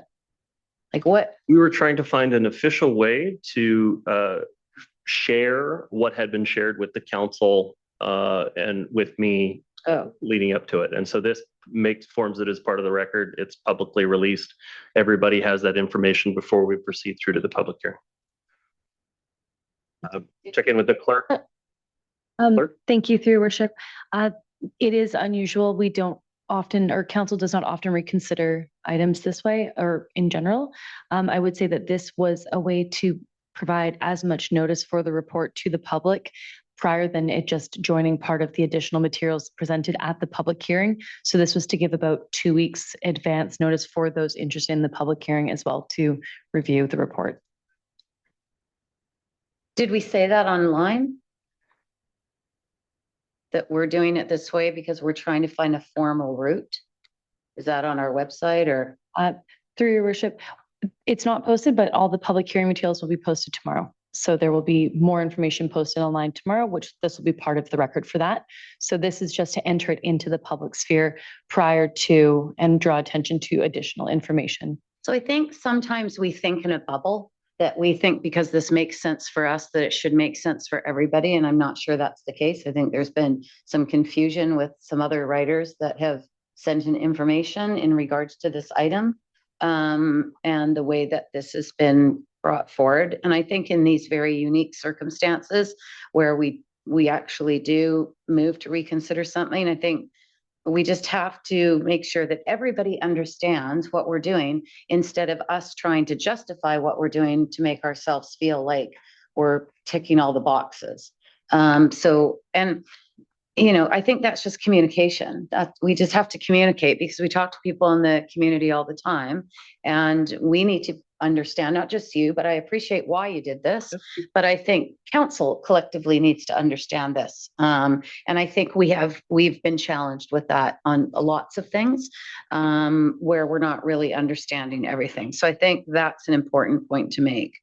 I guess I do, and I get that this report was written on May 20th, but we heard the reconsideration on May 25th, right? Thank you, through your worship. Yes, it was considered by council at May 25th meeting. However, I would say that the report date may not actually reflect the completion date. It may have just been the draft date, although I would defer to Mr. Milburn. I guess my comment to that would be that we got up to May 5th in the background, and we didn't get to May 25th. And I'm kind of curious as to why, because, I get that it was written prior to the consideration of the reconsideration, but if we're going to provide background, why don't we provide all of it instead of just up to that date? Mr. Milburn? Sure, Your Worship. Just for clarity, the reconsideration request was based on a certain submission, and it was before this date.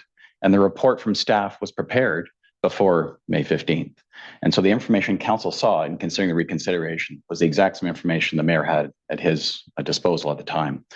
So the new information came in with responses to questions arising from the public, and the option for the district was to either withhold sharing that information until the public hearing in an official way, or bring that information out to the public in a regular meeting report, which was proposed for tonight, to ensure that members of the community had the greatest opportunity to review the information at an earliest possible date in an official way. And as I mentioned earlier, we fully anticipate there will be more questions arising, and our desire is to get those answers back in front of the public as soon as possible in order that the public can consider it through the public hearing process and council can consider it. So I would definitely say the intention is to be as transparent as possible and clear as possible with the information we received once we receive it and make it public. Thank you. Yeah, I just think the dates are kind of confusing, because we did actually reconsider it on May 25th, and I think that was a big date, and I think it should have been included in this report or an amended version of the report. So I'm going to talk to lots of people between now and the public hearing, because that's the opportunity to talk to lots of people, not shut down. In my opinion and my experience is that this is the time where you talk to as many people as you can, because once you get into that hearing and it closes, you can't talk anymore. So I would encourage all councillors to talk to as many people in the community as possible, and chemtrade and everybody involved. We shouldn't be afraid of that. We do that with other hearings. Why would we be worried about that? But I am concerned under the emergency management part, and I am going to ask a lot more questions, where it talks about within the report, where it talks about issues around opportunities of education with respect to emergency preparedness. The applicant states that it works with local first responders. Can we get some information on what that looks like, including the District of North Vancouver Fire Department and North Shore Emergency Management? Again, how many times is it a routine that we meet with them? Do we have regular meetings? The applicant also proposes additional public education measures. What does that mean? What are the details around that, including shelter in place information? Well, we have that, but do we actually have exercises to practice that? Who pays for it? Who runs it? Who triggers it? Annual training opportunities. What does that mean? If we want to do it, we can phone somebody and we can do a training opportunity. Who pays for that? How is it funded? I think we need additional information in regards to the CAP workshops, the Community Advisory Panel workshops, and the emergency preparedness that we're going to be sharing with the Tsleil-Waututh Nation. And our public health officer brought up the seniors' homes that we've got in the area, frail elderly, a local hospital not far away from the site. What is the emergency response plan for that if there was some sort of an event?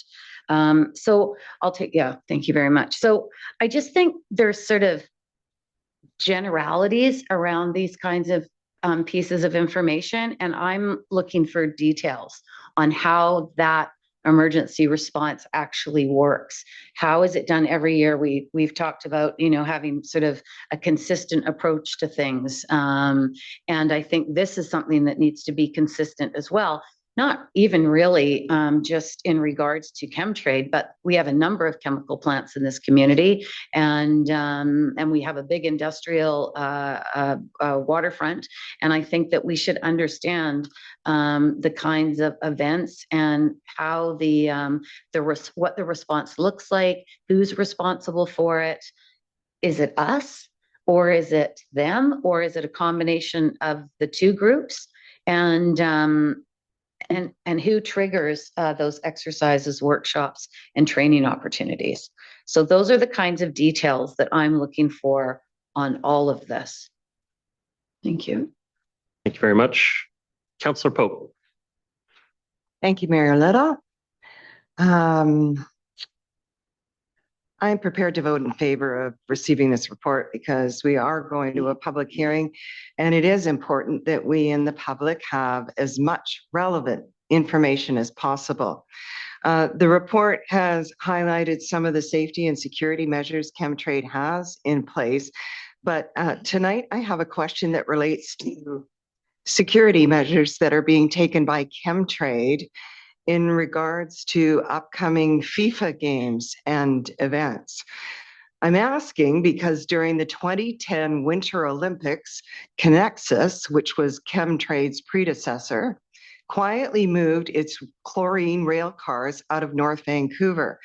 This was reported by the Tyee and the Vancouver Observer at the time, and a Connexus company official acknowledged that those rail cars were considered a security threat and a potential terrorist target during the games. This month, Vancouver is once again preparing to welcome the world and millions of tourists, hundreds of thousands of FIFA soccer fans. I had hoped chemtrade would be here to answer this question, and here's what I would like to know. If the security risk to the people of North Van was serious enough to move those rail cars for the 2010 Olympics, are the rail cars carrying deadly chlorine gas being moved elsewhere during FIFA? And what about the on-site chlorine storage tank? The previous company also shut down all of its chlorine operations during the 2010 Winter Olympics, although it denied that it was for security reasons. And so I would like to know if chemtrade is planning on closing down its operations. And I'm putting that to staff today, and I'm hoping we can get some answers back to that and many other questions I will have in the coming weeks. I'm happy to have the CAO follow up with chemtrade to make sure that they have a security plan for FIFA that's to our satisfaction. It obviously doesn't have to do with a new build of a new building at a future time. It's about the current facility, but I'm happy to follow up with the mayor and with representatives of chemtrade on that matter. Thank you. Okay, thank you. Councillor Ma. Thank you. We can all acknowledge that this is a very important issue to our community. Council has heard from many people and sources of information over the past year or so, and there's strong comments on both sides. Given that Council has supported a reconsideration of this issue, it is now prudent for Council to ensure that we have time to consider all the relevant information that is now available. The new information addresses some key concerns raised during the public hearing back on February 24th and 25th. As such, it warrants proceeding to another public hearing now that I'm learning it's on June 16th. So once again, this will be an opportunity for the public to provide their input on this issue. And I have spoken to some people that reached out to me, and to be frank, I initially had planned not to speak to anyone prior to the reconsideration on the 25th, but I did change my mind on that because we're trying to be as open as transparent, but there's a lot of information out there and we're just trying to filter through a lot of it. And we'll have another opportunity in June when we have the public hearing. So thank you. Thank you, Councillor Ma. I see no further speakers on the matter. Prepared to call the question. All in favor? Contrary minded? Motion is carried unanimously. Thank you. Okay. The next item up for consideration is item 8.4. This is bylaws 8787 and 8799, new detached residential zones R1 and R2. And I have some comments from staff first. Yep. I want to, good evening, Mayor. And I just Zhang, wanted welcome. to, offer a couple of remarks as an introduction to staff's presentation on this item. Tonight, we are excited to be fulfilling Council's direction by bringing to you new zoning for our traditional single-family areas in the district. This is a fairly significant undertaking with the hard work from the project team, as well as collaboration across all departments and many agencies, and with guidance from Council along the way, as well as lots of feedbacks from the community and in the home building industry. Staff recommendation tonight is the bylaws be referred to a public hearing so that Mayor and Council can hear comments from the community. And at the hearing, staff will be making a fulsome presentation for all members of the public to hear our the details of our technical analysis, the benefits, and then the implications. Tonight's our presentation is a high-level overview of the new zones and how we have come to this point, to propose this new zones, the process involved so far, and then the process that will unfold as we point out in the report that these provisions are meant to be adaptive over time and looking at this text amendment from time to time as we hear from community feedbacks. So we will also be presenting staff recommendation regarding coach houses outside the urban containment boundary as requested by Mayor and Council. So with that, I will pass it to Tamsin Gapi, Senior Planner with the district. Thank you very much. And thank you for having us this evening. So as mentioned, we're bringing forward two bylaws. One is an OCP amendment and one is an amendment to the zoning bylaw. And Bylaw 8787 is the OCP amendment, 8799, the rezoning or zoning amendment bylaw. And then once I take you through these slides, of which there's 17, if I remember correctly, so squeeze, that'll take about 10 minutes. We, at the end, will also have discussion of the motion about coach houses outside the urban containment boundary. So why are we here? Council gave us direction that it was time to update our zoning bylaw. Written in 1965, it's become a bit of a monster over the years. And it was very good direction to start to think about how we could make it better, how we could simplify, modernize, really think about today's challenges, and in so doing, bring it into alignment with council-approved policies. So tonight, we're bringing forward the first phase of this work, the work that relates to what we used to call the single-family zones. This work has been ongoing for approximately 18 months, and during that time, we've had a lot of public input and interest holder input through a series of open houses, surveys, and interest holder input, and of course, we've had workshops with council.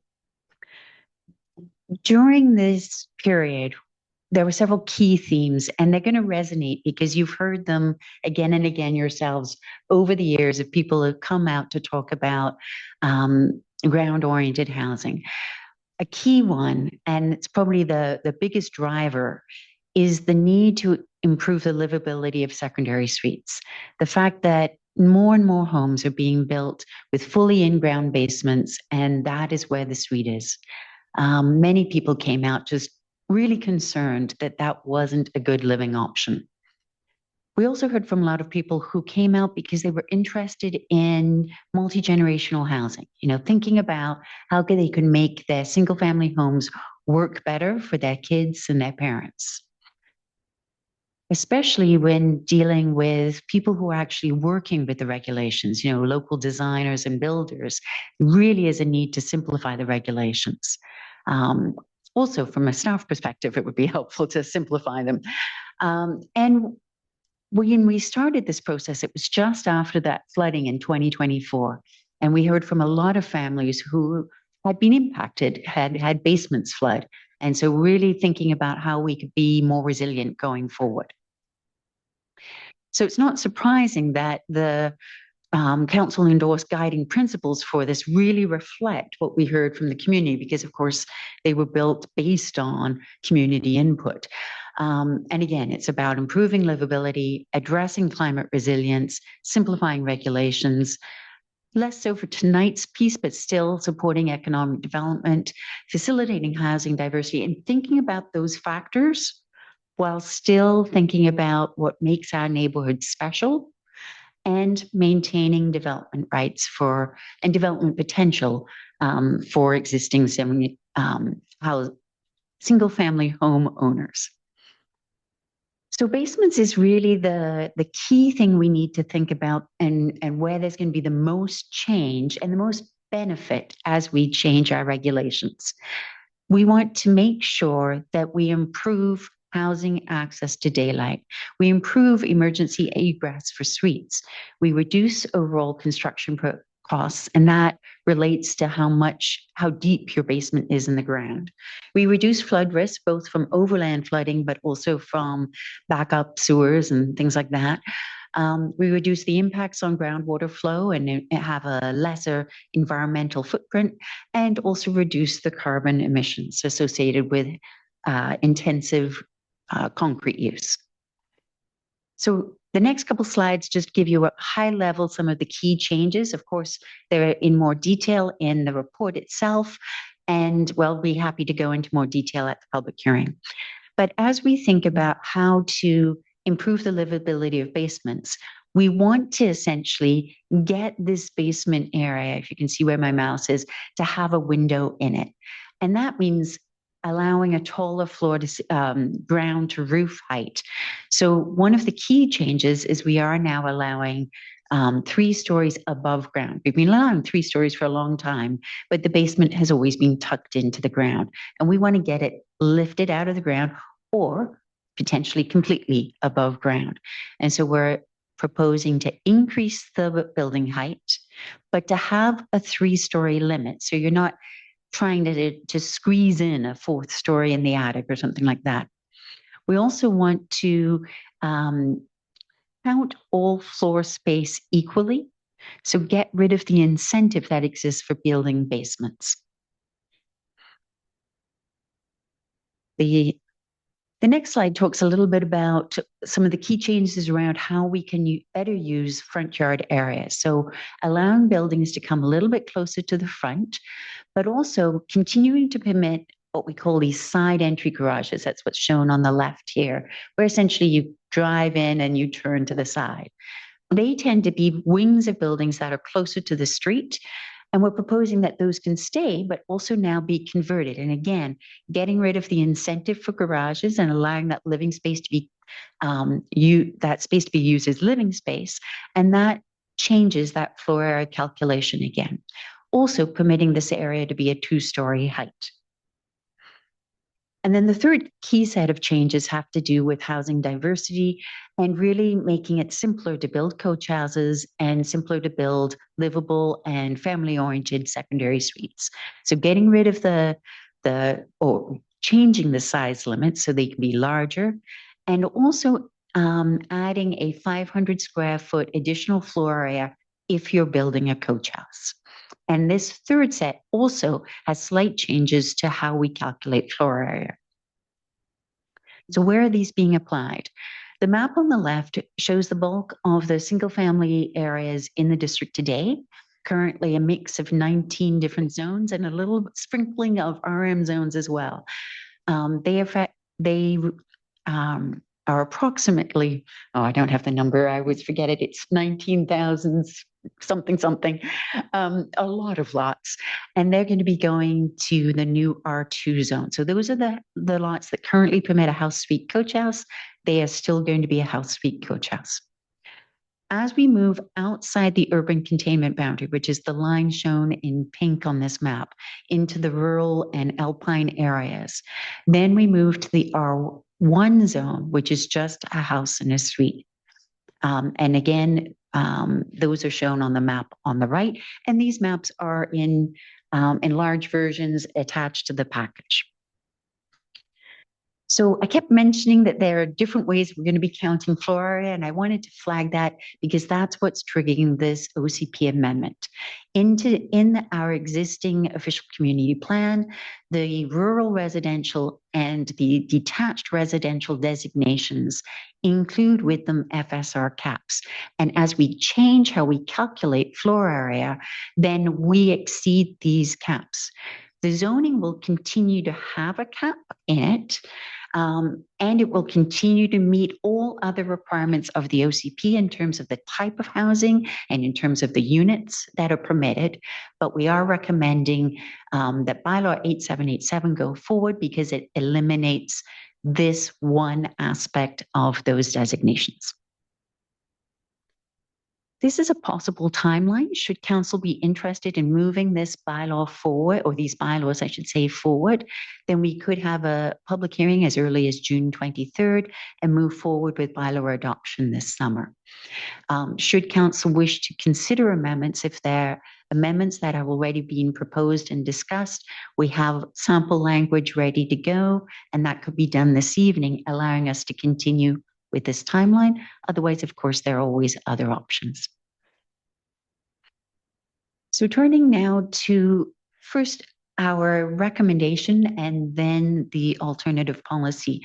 I wanted to explain a little bit as to why the staff recommendation doesn't permit coach houses outside the urban containment boundary. And this is really building on about 50 years of policy and planning work looking at these rural and alpine areas and how most of the lots in question have very limited access and are they're all inside the wildfire hazard area. Many of them are also in steep slope hazard areas and debris flow hazard areas. They are all either in or next to environmentally sensitive land. They do not have sewer. Some of them do not have water access. And so for many years, we've looked at these and recognized that they are legacy lots from a time that they were simple summer cottages. And while we do not want to sterilize these properties, we don't want to encourage intensification of density on these lands. And for that reason, while a coach house by itself is not a significant change, over time permitting them could add up to a change. And we might see that people still keep suites and add a coach house, even though that's not the intent of the bylaw.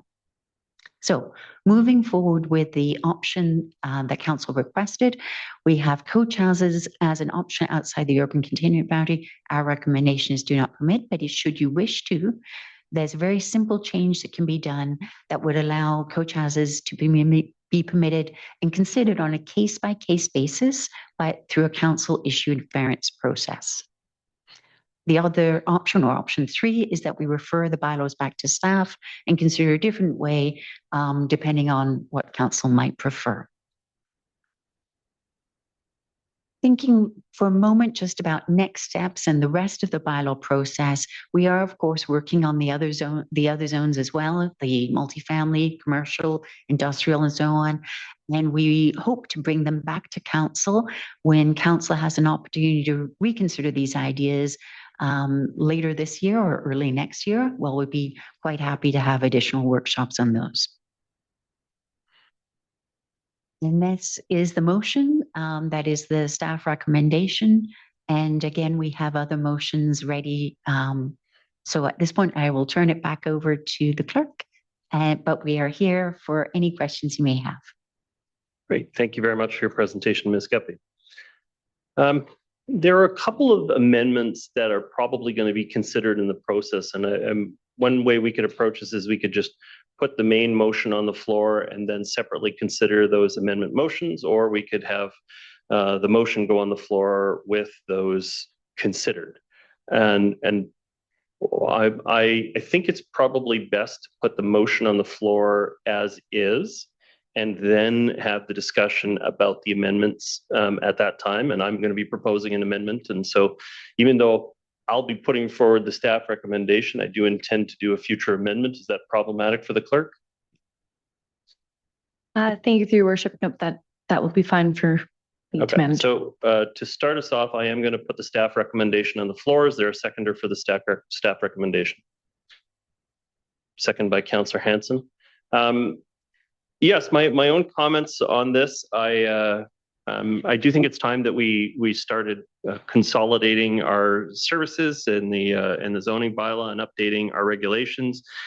We have been progressively trying to make our single-family housing areas a little more flexible as we've been moving along. I know some people are not satisfied with the pace of those changes over the years, but at the same time, it does create quite an uncomfortable amount of asymmetry in some cases, where you'll have a largely one style of street that was all generally built within the same generation, and then all of a sudden you have people updating to a quite a radical, different, more urbanized environment. And so you're going to have this asymmetry where you're not going to have a particular step up close to a town center. You're now going to have a single family block face that's all of a sudden going to have, well, I think the report suggests it can go up to 7,500 square feet in some cases of buildable space. So a very significant house being built on those properties. And that asymmetry can be a very big challenge for a community. But I do think that generally I wanted to get change the basement regulations and for a very long time. We have a big hydrology challenge in a certain number of neighborhoods where it used to be that an underground creek would have like 300 yards to slowly move and percolate through the ground. And instead there's tanked basements everywhere. And so now it's pressing through an 8-foot gap between a whole series of houses. And the amount of water moving through that is too compressed, too intense, and causes all kinds of issues for us. And so I do want us to generally get out of the practice of incentivizing basements in the community. However, I do think they also serve a lot of other purpose in the community, and not specifically as a housing forum. I generally agree with staff's comments about the desirability of having more open daylight and better security and safety access to spaces, but also just simply from an environmental management internally, the home environment management, if you'll permit me. In the summertime, I sleep in the basement because it's 8 degrees cooler than my attic where my bedroom is.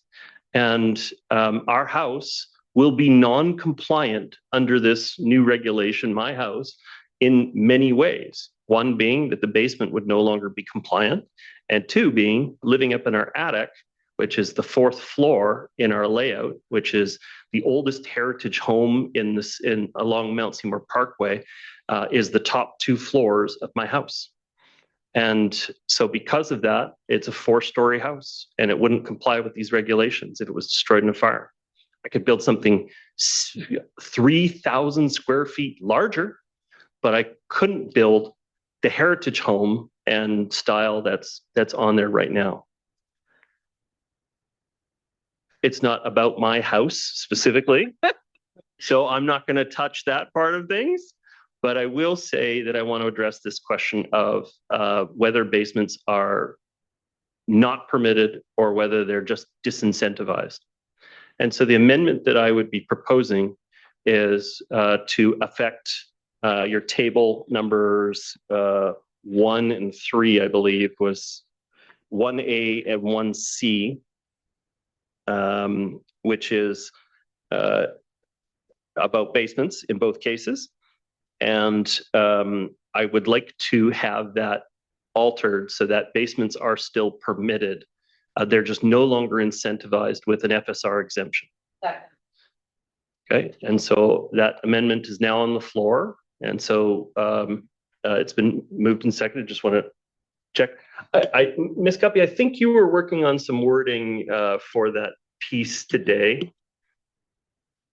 So essentially, the two zones that are before us this evening both include in the height section a prohibition on basements being too far. Basements, of course, still permitted, but if you don't want any prohibition on very deep basements, then we would remove this clause. And if I zoom in a little bit, we can see the diagram a bit better. I can go to a different. Oh, there we go. That's my intent. Yeah. So essentially, this clause is the one that's kind of saying on the low side of the site, you shouldn't be more than 4 feet in the ground. On the high side, you can be whatever the equivalent ends up being. So if it's a very steep slope, that might be 12 feet in the ground. If it's a very shallow slope, it may still be 4 feet in the ground. Recognizing that often it makes sense on a sloped site that your ground floor is going to end up being in the ground. I mean, sorry, that sounds, your ground floor is going to be very much in the ground or a basement. Sorry. Yeah. So yes, if we want to go forward with this, we could delete this clause and we would still, oops, don't know how I did that. We would still have we're still getting rid of the incentive so that all floor space is counted equally. And we hope that alone will help change the dial because now there's no reason to build the basement. We are still increasing the building height so you can build above ground. And yeah, I can zoom back in. Thank you. I'm just not very good at talking and zooming. But the mayor's proposal is that we get rid of prohibition, and we had included it for the fear that sometimes you need a little bit of a prod to change what people are used to doing. But we're going to be coming back next year with the rest of the zoning. So whichever way you go tonight, we'll have this lovely opportunity of the next 6 to 9 months to test and see which way things go. Thank you. I just say from talking to members of the community, I've found that when you tell people that that you're no longer going to be allowing basements, you get this a really strong reaction. And I think it really calms people when you say, look, we're just not going to incentivize them. You're going to have to use your square footage. Yes, we'll give you more masking capability above ground to be able to compensate you for the loss of these previously incentivized aspects.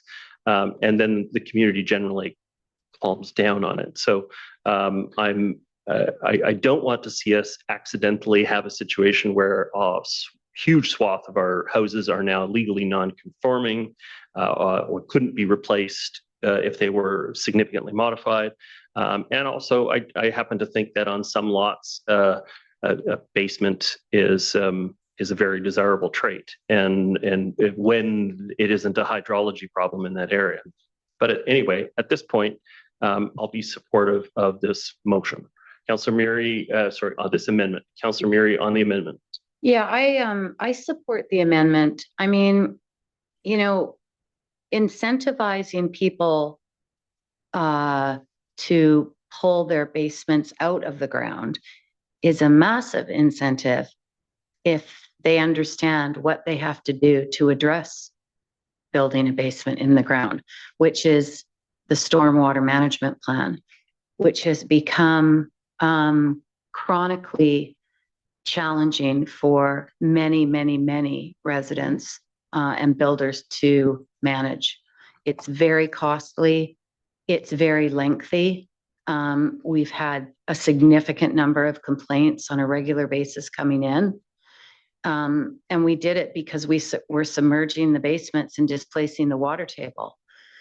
But we were also allowing huge amounts of square footage and no discussion in regards to the the removal of square footage or the non-incentivization of square footage in the basements going lot to lot line when our building permits went up by 750% 10 years ago. And we were taking all the trees down lot line to lot line, huge hard surfaces everywhere, massive amounts of all trees lost. The whole Capilano was going through a massive renovation, and we were getting huge complaints from people saying, why are all the trees being cut down? It was because of the basements. And even through all those complaints, there was probably a dozen to 20 coming in a week, and we did nothing. And we waited this long. So it's sad it takes this long to get to this place where we're now trying to address it. So I think it's something we absolutely need to do, which is not to make them legally non-conforming and allow people to make choices. And given that we are reducing and our climate is getting hotter and we're losing more and more of the urban tree canopy, the only cool place to find refuge in these hot summers is going to be that basement. And I think a lot of people are going to really appreciate them. And I totally understand your point, Mayor Little. So I'm happy to support this amendment. Thank you, Councillor Murray. I see no further speakers. I'm just going to, okay, Councillor Hanson, go ahead. Or would you like me to read out the wording first? Yes, it is. I'm happy to speak on the amendment. Go ahead. Yeah, I don't oppose the amendment and would encourage us to continue with the prohibition and the original wording. Something that we talked about in a number of workshops. The environmental harms of the basements as well articulated, the amounts of concrete involved, as was set out in the original very start of our presentation. The public's largest concern was putting people underground, poorly lit, submerged spaces, such as the basement. To do this about face now, in my view, on the fly, doesn't make any sense. It's inconsistent with the narrative that we've pursued to this point, the workshops, and flies in the face of all the environmental harms that we know these basements cause. The very premise, one of the very premises of these bylaw amendments is the idea that we're going to prohibit the basements, but allow people to go up into more livable, better lit, more attractive spaces and prevent the environmental harm of digging into the ground with all the concrete involved. So I don't support the amendment. Okay, thank you. I see no further speakers on it. We have the wording up on the screen, or would you just let me to write it? It's just that last piece there, that bylaw 8799 is amended in Schedule A by striking sections 5.2 and diagram 5.1 from the bylaw in both the R1 and R2 zones. I see no further speakers. Prepared to call the question on the amendment. All in favor? Contrary minded? Motion is carried with Councillors Hanson and Pope opposed. Okay, I believe the next speaker was Councillor Hanson on the main motion. Yeah, thank you very much. I won't summarize a lot of what was set out in the staff presentation. Thank you to staff for all the hard work to get us to this point. Thank you to council for their comments.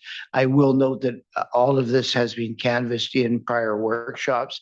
I will just highlight for the public listening that these bylaw amendments simply seek to simplify the detached residential zones and reduce the existing 19 residential zones to 2 zones. One which will apply inside the urban containment boundary, approximately 20,000 homes, and one that will apply outside the urban containment boundary, approximately 200 homes. And I won't run through the different changes that are set out. They were set out in the staff presentation, but the overall effort is to simplify, streamline, and also come up with a more livable set of rules that will facilitate a more livable community. For my part, I believe it is important that we proceed with these changes And I would like to see us strive to conclude our public hearings and second and third reading prior to council break. I think there's been enough discussion about this already in our workshops. Enough consensus has been built that it makes sense to continue and get it finalized before the summer break. As I said earlier, I would have supported the prohibition of basements, but that issue is passed with the amendment. I do not support the building of coach houses outside of the urban containment boundary for my part. So I would support option 1, not option number 2. And I do look forward to the further analysis of the topic in the upcoming public hearing. And further, assuming that I were to be reelected, look forward to continuing the bylaw consolidation that we expect to occur in the next couple of years. So thank you for all your work. Councillor Hanson, Councillor Murray. Thank you, Mayor Little. I have an amendment. So my amendment would be along the lines of option 2, which is permit coach houses in place of secondary suites through a council issued variance process.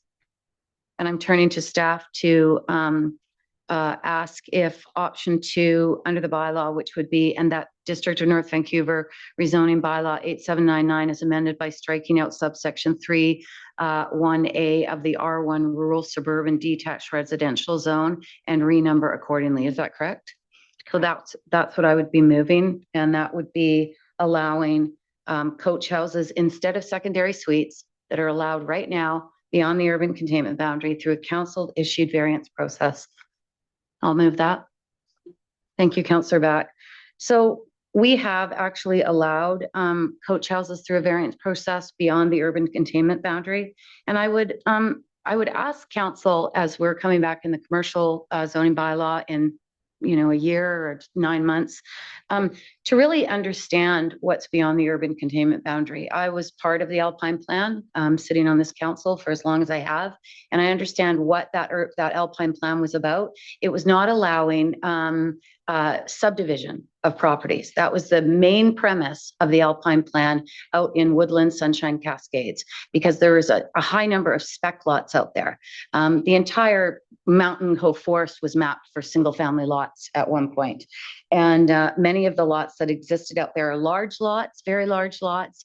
And there has been interest over the years. And I understand that interest for some still exists. And we have always refrained, and I've always been very clear that I'm not in support of allowing further subdivision beyond the urban containment boundary. But we do allow secondary suites right now in any house beyond the urban containment boundary. And there are houses just like the ones up in Blue Ridge and Upper Capilano that exist beyond the urban containment boundary in Woodlands and Sunshine and Cascade. And I would really respectfully ask council to consider what would be the difference between a secondary suite or a coach house. And through a variance process like the one that we approved in 2018 out in Woodlands, it was a variance process that was approved. It addressed all of the issues, access, the type of lot, the flatness of the lot, et cetera, and any other things that we would be concerned about to take a place of that secondary suites, because people in that area also are trying to look after family members. So I think it's a completely reasonable process. We've already done it, and it was removed, in my opinion, without us being clearly informed during the presentation by staff that coach house policy through variance was removed when we had the discussion about coach houses. And I think those are the kind of details that need to be presented in the presentations. So we're clear, because these are very detailed reports and a lot of information. Thank you, Councillor Murray. Councillor Back, seconder on the amendment. Thank you, Mayor Little. Yeah, just on the amendment, I don't have too much to add. I am happy to second it because I do believe that these properties are often very large residential properties outside the urban containment boundary. And I don't think we're suddenly going to see a large influx of people wanting to build a coach house, but I believe that this is a responsible way to do it. And for those that would like that option, it would give them that, providing opportunities for the sort of multi-generational living for family members, caregivers, that we know coach houses can often accommodate. So I think this is a responsible way to allow that option for folks living on those properties. Thank you. Councillor Hanson. Yeah, on the amendment, don't support coach houses outside of the urban containment boundary. We're enabling and facilitating development in an area where that's not appropriate. There's the reasons that are set out in the staff report: lack of infrastructure, lack of access, hazards, emergency response, environmental sensitivity, maintaining the rural character. I just don't see why we would want to densify outside of the urban containment boundary, and allowing coach house is exactly that. It's densifying. So my vote will be no to the amendment. Thank you. Yeah, I've wrestled with this question about whether it is additional density or not, and I think the way that Councillor Muri's phrased it is that it's a trade-off from a secondary suite to a coach house. In that regard, I think it's largely reflects the same density. But where I think you're quite correct, though, is that in the other discussion we're having, there's a 500 square foot bonus for a coach house. Would that 500 square foot coach house apply to this particular zoning? No, the amendment that's on the floor right now would keep the R1 zone essentially written as a house with suite zone only, and it doesn't even talk about coach houses. So if somebody wanted to build a coach house, they would actually be applying to vary the location of the secondary suite. And through that variance process, they would have to work with staff on what that would look like. And honestly, most of these lots, well, all of these lots, because they're dealing with hazards and environmentally sensitive issues, they have to kind of go through a staff fairly intensive process to figure out what design works anyway. And I think that would be a very hands-on process. But no, the zone doesn't outright permit coach houses, and it does not include the 500 square foot bonus. I think the one caution we have is the wonderful thing about a coach house is you can see them and count them.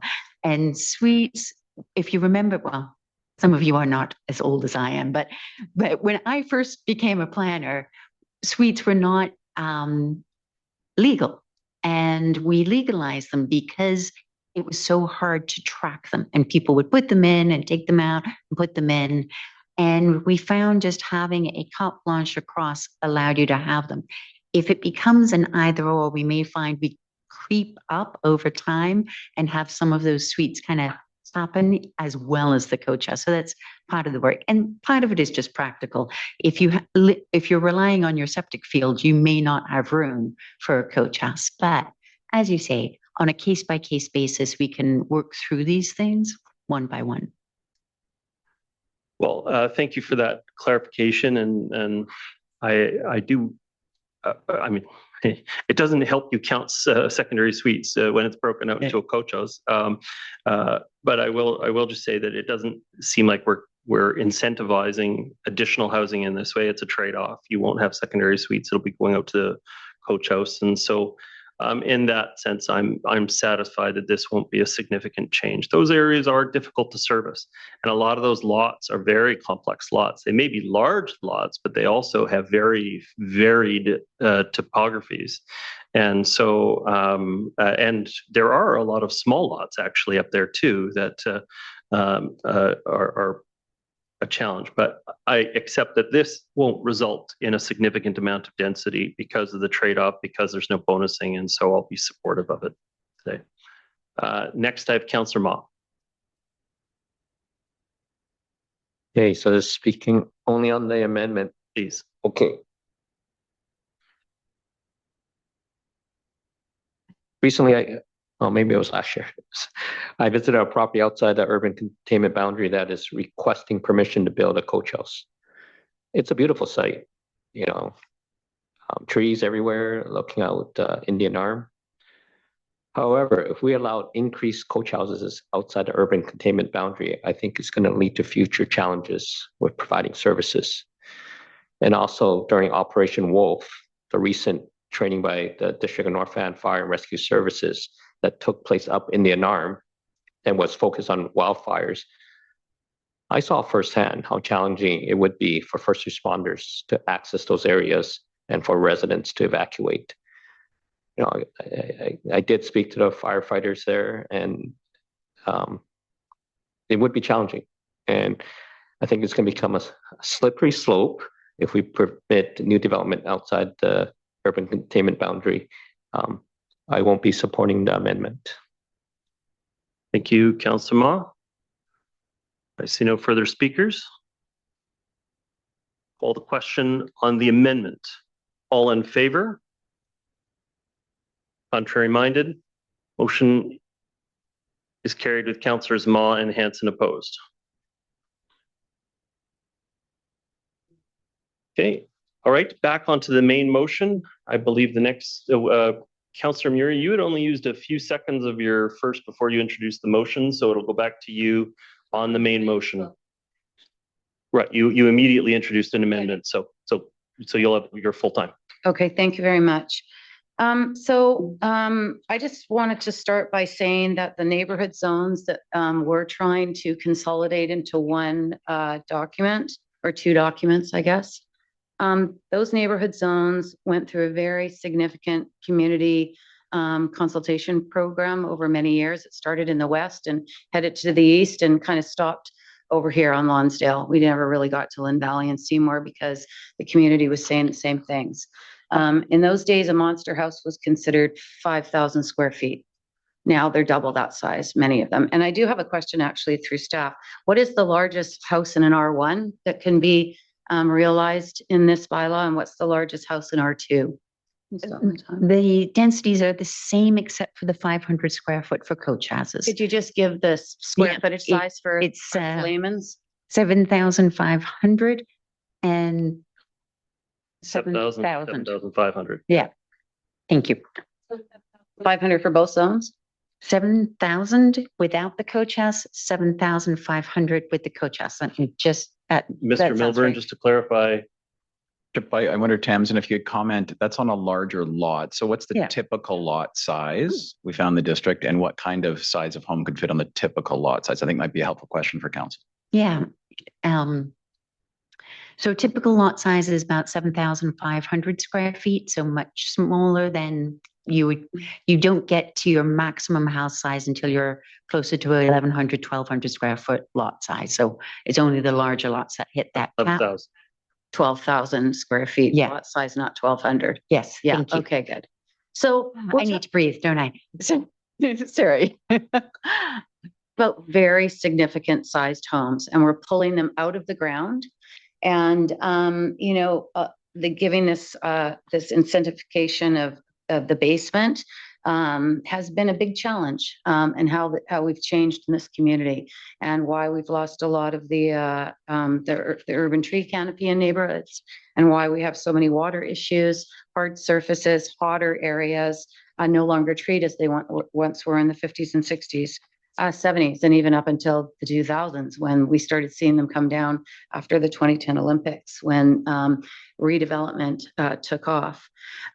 There's a lot of information in this document, and we've, over the last couple of years with the legislation that the province has come in, we did sort of pivot all of our focus onto that legislation. I wish that we hadn't done that, because I think it's been a real disservice to the community that we did focus in that way.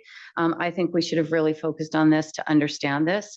And I feel quite pressured to make this decision right now, even though I'm not absolutely clear on this bylaw and this document. Council's touched this document twice in 2 public workshops, and then we touched the workshops of commercial zoning twice again.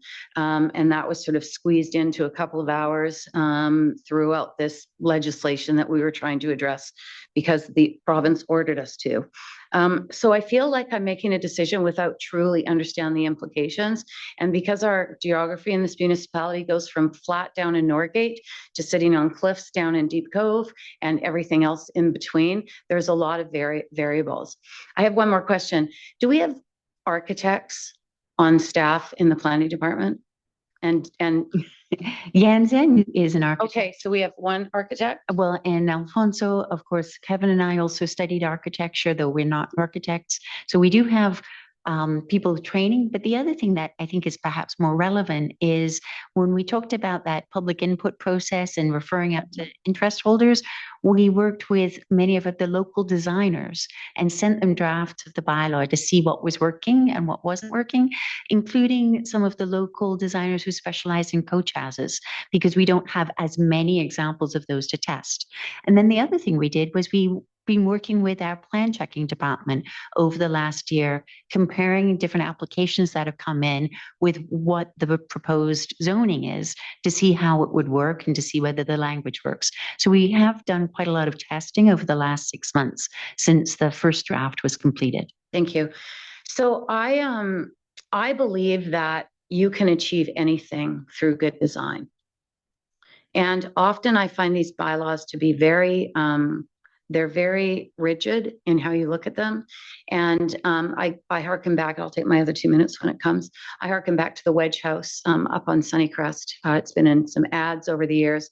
It's a mid-mod property. And because we were very rigid on a sloped area in a neighborhood, because we were very rigid as to where a garage for the neighboring property was going to be sited, and we weren't willing to push back at the applicant on a redevelopment. A house that was alone was a masterpiece in its design, now has a garage running down its side yard because we at the district did not say, we want you to put that garage on the other side of your driveway and have no impact to the uphill property owner.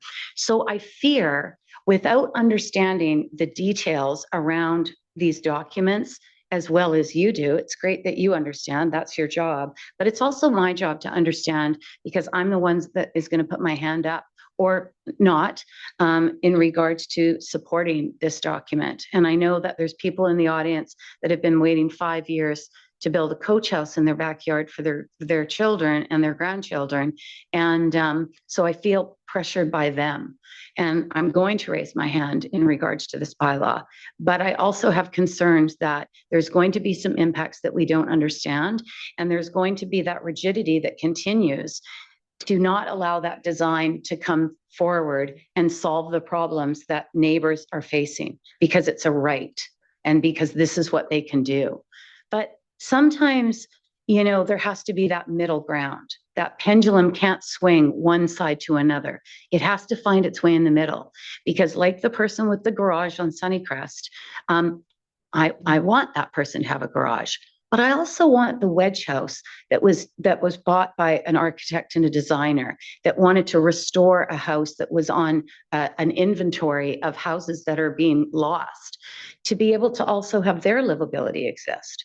And I hate it when we have to take from one group and give to another. I think that's unfair. I want to find something in the middle. And that's why I do this job, because I want to stand up for people to try to find that middle ground. And I feel like over the last 10 years, we have been getting further and further and further away from addressing the issues within neighborhoods and trying to find that middle ground, and more addressing the rights of a property owner because of a document that was just built by people over the years. You know, I feel like in the past brought forward a much more malleable, flexible approach to decision making and what was allowed on these properties. And there's been significant impact, a lot of hard service, a lot of height, a lot of impact to privacy, you know, the loss of trees in a neighborhood. Do I have 2 more minutes, or is that it? That's it. So I will support this, but I'm looking forward to, you know, that opportunity for the community to have another kick at this. And I am going to be working with those designers and architects and planners, you know, that live in this community to get their perspective on how we can make this document better, flexible, and not impact one person over another negatively. Thank you, Councillor Murray. Councillor Back. Yes, thank you, Mayor Little. I will be supporting this tonight, that we refer this to a public hearing, and I'm excited. I think this is a really positive step forward, an important milestone in the broader zoning rewrite process. I think at its core, this whole project has been about simplifying and modernizing our detached residential zoning regulations.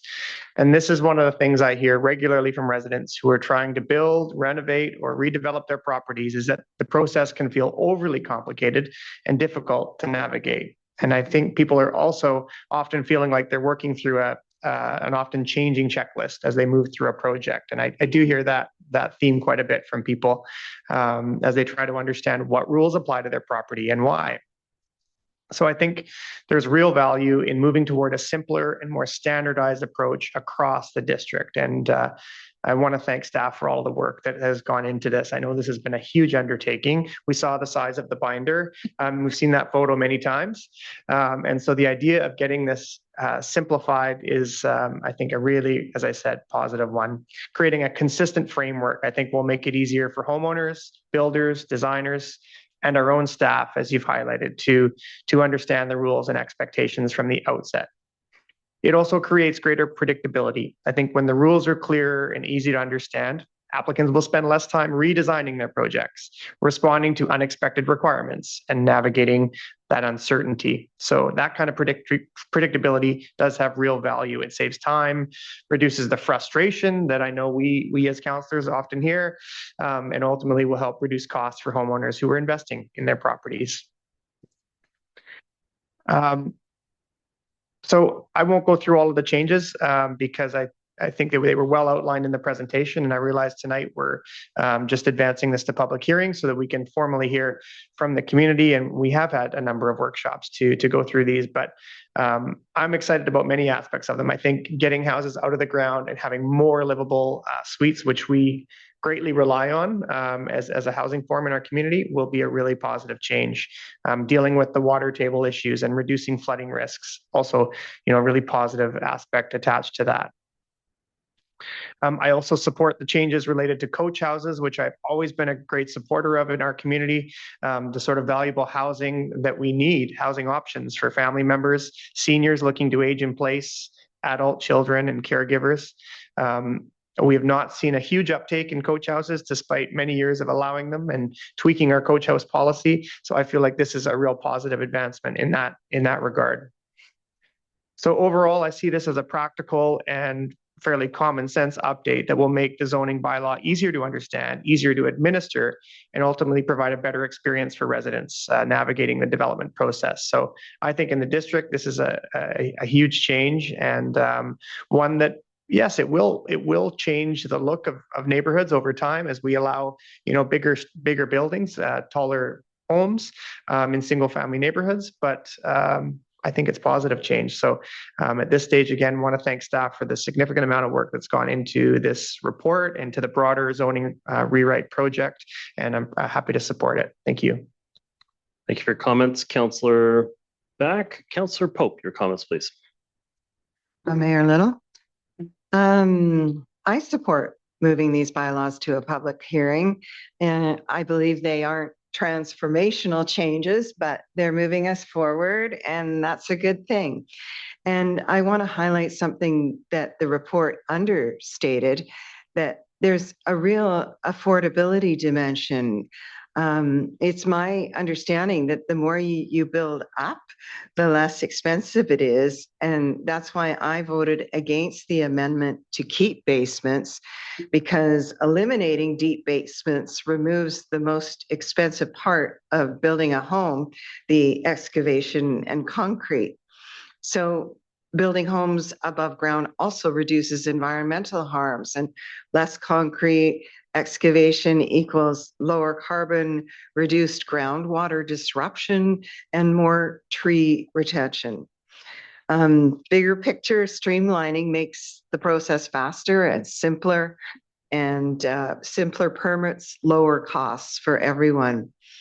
As for coach houses, I support increasing the square footage. Larger coach houses, now up to 1,400 square feet, can actually house a family rather than just one or two people. And I also like the idea of enabling homeowners to convert their garages into homes. I look forward to hearing from the public and support first reading and sending these bylaws to a public hearing. Thank you, Councillor Pope. Councillor Mah. Thank you, Tamsin and the staff. Look, this is complex work and the report's well laid out. So thank you for that. And I might have missed this before, and I think I asked this question before, but if I can get clarification. A lot of people have talked about the extra 500 square feet for coach houses.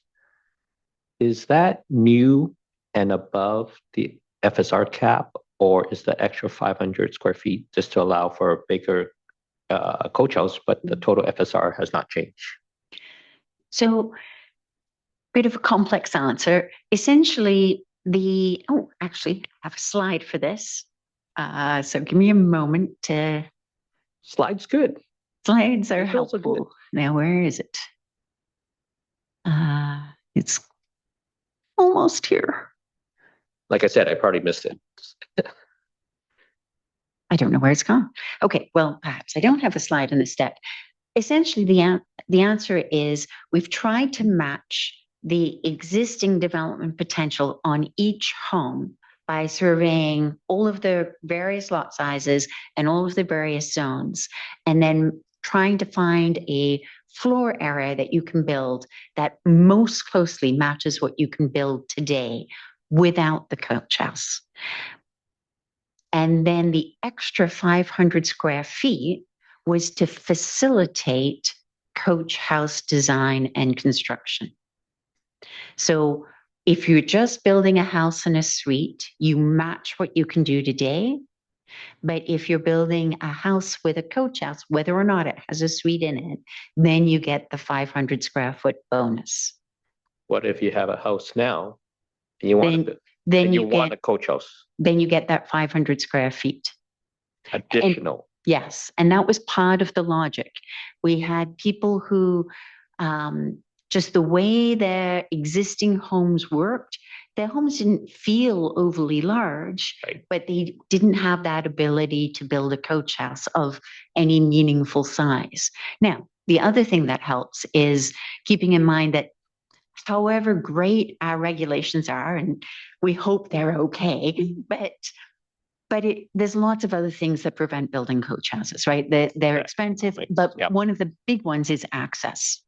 And so the few lots that have open lanes often have garages where you would build a coach house. So part of the reason we're changing how we count the floor area is so that in that 400 square foot garage can now be used as living space. And even if it's not that same building, if you tear it down and rebuild, you get that 400 square feet to use either for parking or for living, your choice. As long as you have parking somewhere else on the site. Yeah, but as long as it meets the building codes and all that. Okay.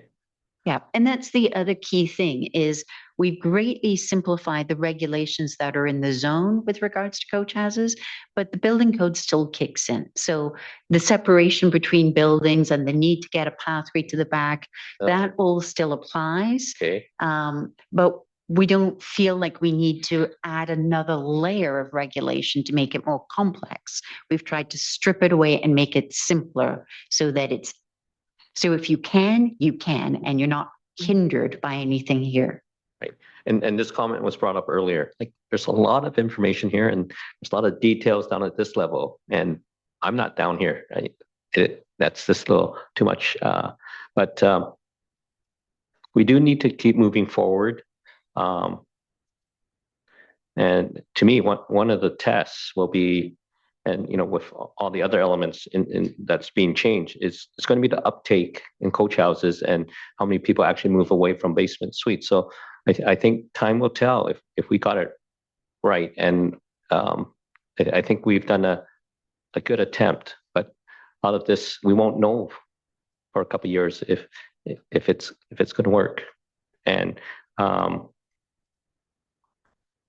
in terms of coach houses, and I and many on council have always been advocate and big supporter of coach houses, because I do believe this is that soft density in single family areas that I think the community will support. And of course, there's the additional benefits of multi-generational housing and increase in overall housing stock. And it's not the extra 500 feet that's critical. Don't get me wrong, that's important, because a lot of people, if they're going to build it, if they had a little bigger, it's going to be a little nicer for whoever lives there. But it's also making sure that our process, as much as possible, or as simple as possible, because when they get a little more complicated and you have to go back and forth, it's going to add up costs. So this is, I think of people that have been trying to do this for a couple of years, and they've invested a lot already. So where we can, it would be really great if we could simplify the process. I know you've heard this from everyone tonight, so I know you're smiling. That's great. So thank you. I will support option 1 with the amendments and have this go forward to a public hearing. So thank you. Thank you, Councillor Ma. Councillor Forbes. Thank you, Worship. I think I just got confused. I think I had it straight and then something you just said. So the extra 500 is a bonus for the coach house. It's nothing to do with the total square footage, building square footage on the lot. That's correct. It's an extra for the coach house. Now, your coach house can be larger than 500 square feet if you have extra. So if, for example, you have a small home, relatively speaking, and you haven't used all of your potential floor area in your home, then you could be transferred, move some of it to the coach house and design a larger coach house. And the coach house size has been increased to 1,400 square feet as your maximum, so that it can, as one of the councillors mentioned, be a family home. But when we were going through that public process, we had many people come out and said, I don't mind if homes are bigger, provided they're actually providing another unit. And so when we had one of the workshops with council, we heard similar thoughts from council, that there was a concern with overbuilding, but if it was tied to unit size, that would make sense.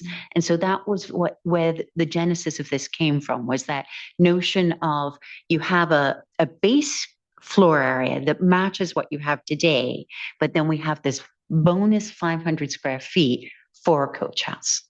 Does this change any of the bylaws as far as if they're going to have a larger coach house, the distances between the principal residence and the coach house and that kind of, does that? No, in fact, we've removed some of the fairly detailed regulations that exist in the current set of bylaws. The ones that we're proposing are fairly simple and allow you to build a coach house in your backyard and don't get into how close or far from your main home. The reason being the code gets into that, and we're trying not to duplicate regulations. Okay. Thank you. Mr. Milburn.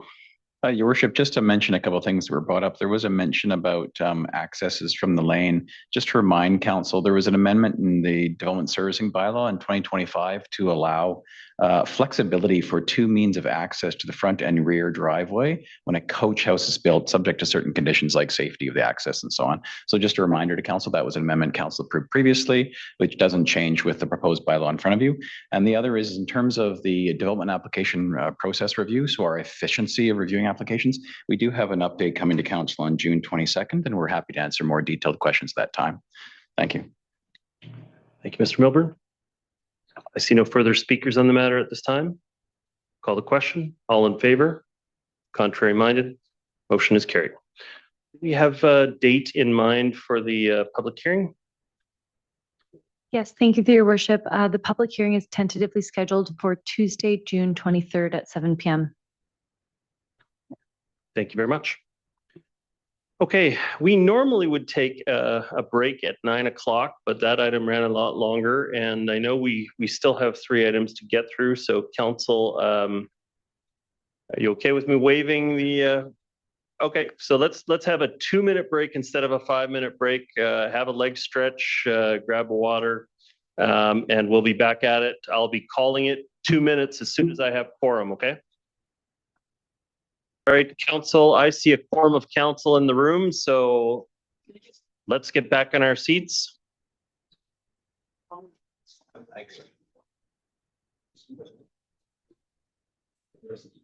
Council, call the meeting back to order.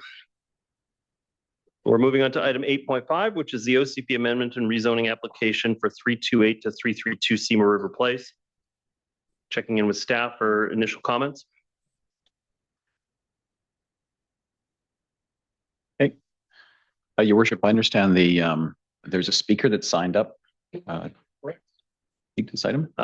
Mr. Geller had signed up to speak at the beginning of the meeting and then opted to speak at the item. So now is your opportunity. So I'll call up Michael Geller. Welcome. When you're ready, you have 3 minutes to address the council. Well, thank you very much for the opportunity to address you.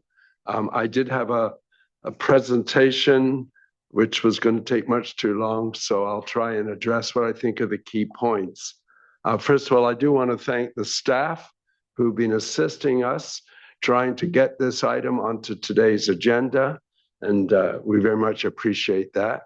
I think you heard from my clients who are in the room, as along with the architect, that this project has been going on for 8 years. Mitch Patterson is the 6th development planner we've been working with.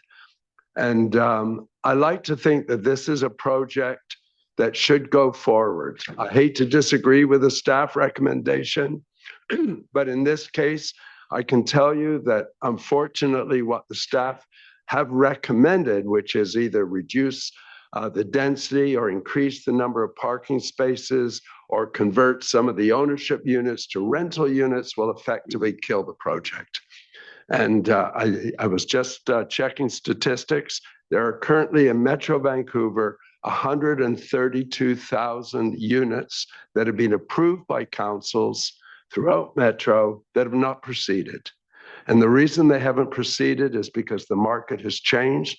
One of the things we were trying to do was bring rents down, and we've succeeded.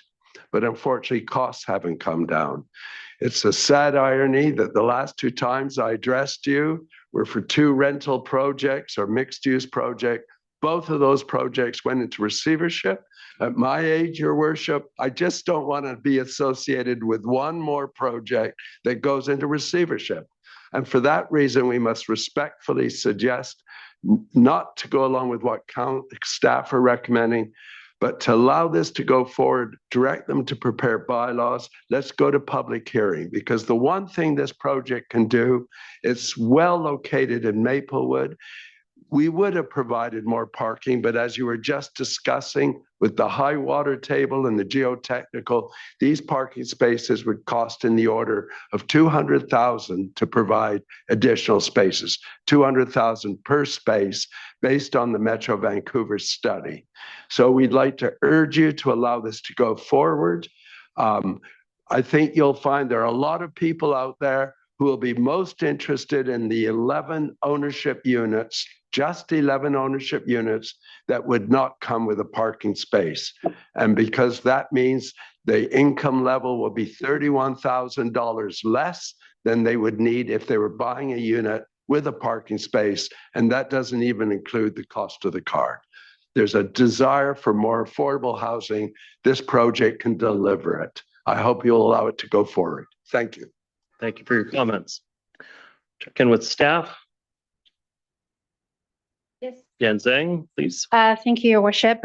So this is about a development application that is in stream under staff review, and where the applicant has not addressed the key issues identified by staff, and in this case, parking specifically, but instead, they provide a rationale why their proposal should be supported as is, and further ask council to weigh in on those issues. And so in this kind of a situation, it behooves staff to have to bring the report to council to secure early input on how to process the application, because those key issues identified deviate from council adopted policies and bylaws. And so staff will make a short presentation describing the site, the context, and the proposal to you, and then we will be available to answer questions afterwards. Good evening, Mayor and Council. My name is Mitch Patterson. I'm a development planner with the district. Tonight, I will be presenting on 328 and 332 Seymour River Place, a residential development in the Maplewood Village Center. The purpose of this presentation is to highlight the proposal's deviation from core council policies, which has led staff to determine they cannot support the project as is. In effect, staff are now seeking council's early input on this matter to provide direction for the proposal. This may be familiar to some, as the project has completed both a virtual public input meeting as well as an in-person public information meeting. The presentation is about 10 slides and will take approximately 8 to 10 minutes.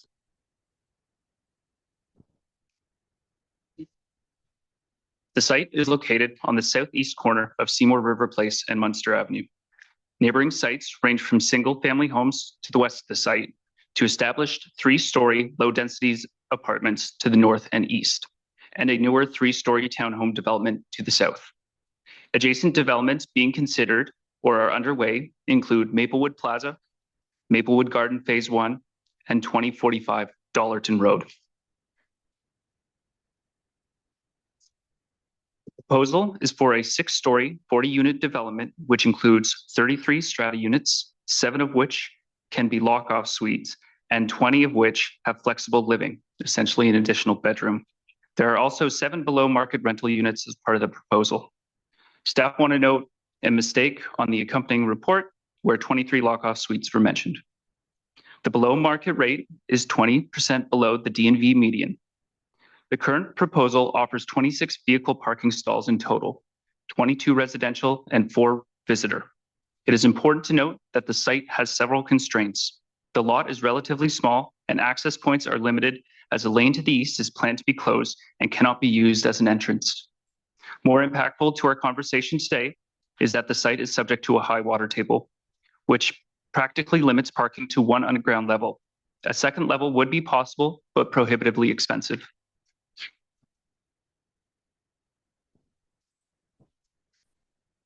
The applicant first submitted a preliminary development application for the site on February 25th, 2020 for a 6-story, 55-unit market rental development with an FSR of around 2.5.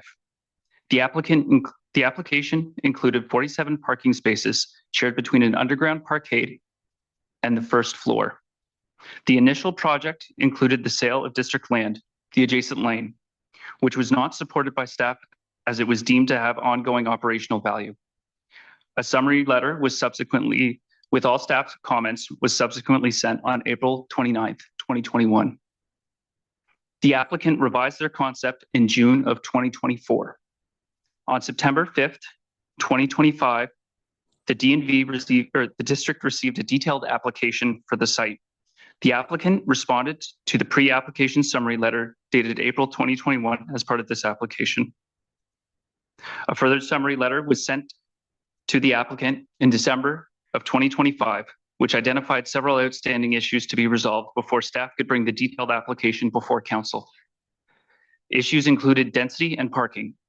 The applicant has not yet responded to this summary letter. A public information meeting and virtual public information meeting were held in April of 2026. Currently, the applicant maintains that the deviation from established policies related to density and parking are crucial for the viability of the project.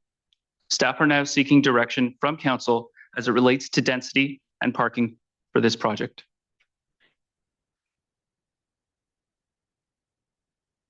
The community has had several opportunities to provide input on this application.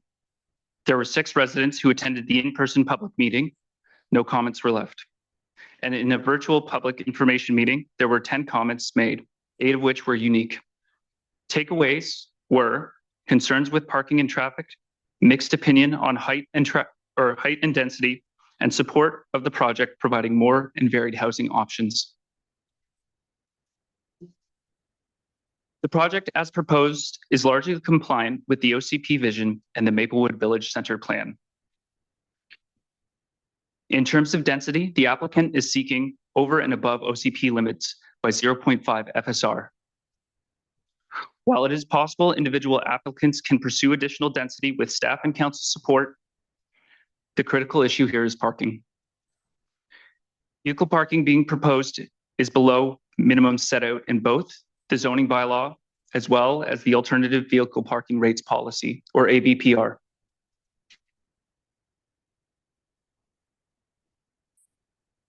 Using the district zoning bylaw, the applicant would need around 74 parking spaces, or 1.85 spaces per unit. When using a CD zone, an applicant may choose to use the district's alternative vehicle parking rate policy, which allows for reduced parking commensurate with established transportation demand strategies, essentially providing alternatives to vehicle use, such as biking, walking, or car share. Even when staff assume approval of TDM measures, the proposal will be well under the minimum parking requirements as outlined by the AVPR policy. In practice, this would be around 10 spaces. The applicant has provided several reasons for the provision of parking under the policy, which I'll discuss in the next slide. And as the applicant has somewhat already alluded to, the provision at current rates can affect the overall affordability of the units. The location, as it's argued, is well within a safe and accessible area near Phibbs Exchange and Cap U. Also, the applicant's target market may not necessarily be those who would like a parking space, as well as the negative impacts that cars have on the environment, health, and society. Staff believe that there are some merits to the applicant's reasoning. However, staff cannot be supportive of deviations from council policy without robust supporting documentation like a transportation impact assessment or transportation demand management strategy, which we have not yet received. In addition, deviation from these policies require council consideration. Moreover, there's ongoing challenges as it relates to parking in the Maplewood area. And the area does not have the same level of access to transit as other growth areas. So this slide just shows parking rates that have been approved for development in the Maplewood area. And the last row is highlighted for convenience and comparison. So if you just take a few moments to look at that.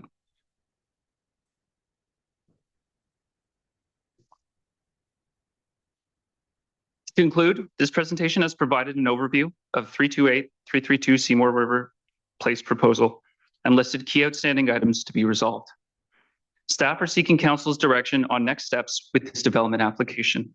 Staff's recommendation is to revise the application as it relates to density, vehicle parking, and transportation impacts.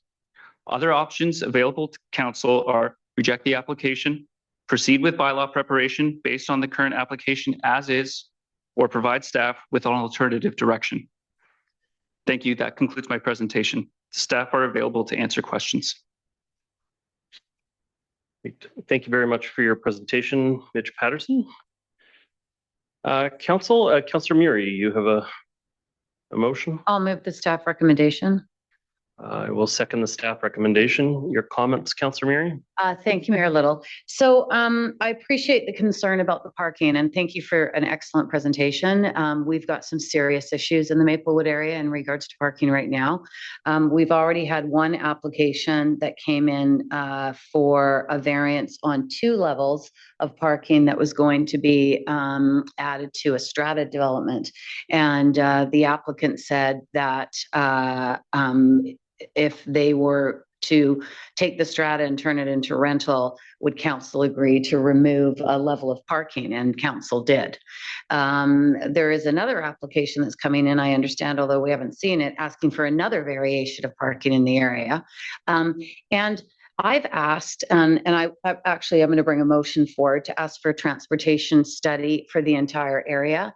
The area is, and I'm frustrated that we're doing these transportation assessments on a per application basis instead of looking at the big picture in the whole area. The area is landlocked. There is nowhere to park. It is in the community or nowhere. The parkway's on one side, we've got a railway track and an industrial area on the other. To the east is a significant amount of land, 40 acres, that is under application with Tsleil-Waututh Nation and the federal government in regards to adding that property to reserve. Then we've got the Maplewood Mudflats, and then to the west is the highway, the bridge, and Phibbs Exchange. There is no place to park. Currently, there is no employee parking for anybody that works out of Northwoods. The parking is insufficient. People are being advised to park behind the Esso station. I know that because my children work at Stong's, and they've been told to park behind the Esso station and travel there in the dark next to the railway track to retrieve their cars in the afternoon. All companies within that area park on Old Dollarton because Old Dollarton, for all intents and purposes, have not been developed, and it's the only parking around. And yet, all of these applications that are coming in are far above the OCP designation for density. We are developing lot line to lot line. I look at this photo and this rendering of this project that sits well above the project on Old Dollarton that was one of the first to redevelop. And the name of the architect escapes me, but it's much lower than the application that we're looking at right now. So I have to really understand what the plan is. This idea that we're going to create more density and assume because if you rent, you don't own a car. My nephew just rented a place on Fraser and 23rd, and him and his fiance both have a car, and they're renters. So we seem to have this concept that if you rent, you only have one car, you don't have any car at all. The one thing that is a constant complaint in this community, in Deep Cove, in Lynn Valley, on Capilina Road, in Edgemont, on Marine Drive, is that there are cars everywhere. We are stuck in gridlock every single day. There's no parking. And we take the position that if we have car share or bike lanes, somehow we're going to rid ourselves of the evil car. And I'm sorry, it is just not working. It is not working. We are not ridding ourselves of cars. People are bringing cars because they all work. They travel across the bridge. They go to yoga. They drive their car to the trail with their bike on their bike rack, and they're driving everywhere. And that's why the traffic is so insane. I'll take my other 2 minutes. Come down to my neighborhood, and I live in this neighborhood. This is my neighborhood. I've lived in this neighborhood for 25 years. I grew up in Deep Cove. I know this community better than anyone. And I will tell you that at 2:30 in the afternoon, 3 o'clock in the afternoon, there is a traffic jam on little tiny Riverside Drive because all of the industry and all of the business park are exiting out onto the parkway because the merge off of Main onto the bridge is so backed up, and the light takes forever to alternate between the Main Street traffic and the Dollarton traffic. So everybody in that community, Arc'teryx, all the companies that are in the business park, leave on Little Riverside Drive, go down the parkway, and they merge onto the Cloverleaf, onto the Second Narrows Bridge. That, on a regular basis, is backed up to Lonsdale and sometimes to Taylor Way, because the improvements that were spent on Mountain Highway were inadequate, and the engineers predicted within 5 years of that improvement, the road would fail again, and it has. So we have to start understanding how we are going to sustain increased population and get away from this idea that just building more density and bringing renters in, which is one of the concepts that we use, is somehow going to rid ourselves of the car. And I have not seen a transportation study in this municipality for years, collectively, as a big picture solution to understanding how traffic is moving. The Tsleil-Waututh First Nation is developing continually at Ravenwoods, and they need infrastructure as well to move those people. So I think we need to get together and talk about this and talk to the provincial government. We have a bridge, Mayor Little, I'm sure you're going to talk about that bridge, that's completely inadequate to move the type of volume that we have, the worst bridge in the region. And here we're talking about adding more people and taking away parking. And somehow that's going to solve our problem. And I'm just not having any of it. It just makes no sense to me at all. So we need to go back and have a discussion. Thank you, Councillor.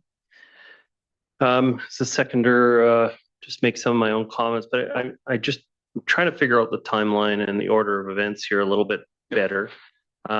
When it went from 2.5 FSR to 3, was that because the size of the proposal changed, or because simply they had counted on the land being sold to them in the strip property adjacent, therefore bringing the FSR down? Did the size of the project change in between, or was it simply the size of the land ascribed to it? And my question is for staff. If you don't have the answer, we can go to the applicant. Yeah, I think I would like the applicant. This is a good question for the applicant, and I'll do some research in the meantime. Thanks. Mr. Geller, the project, my understanding from the presentation was originally 2.5 FSR, and it went up to 3 FSR. Was that a function of losing that strip of land out of the calculation? We changed. No, it wasn't. It was changed. It became apparent that all the purpose-built rental projects were not getting financed. I advised my client this project would not proceed as a rental project.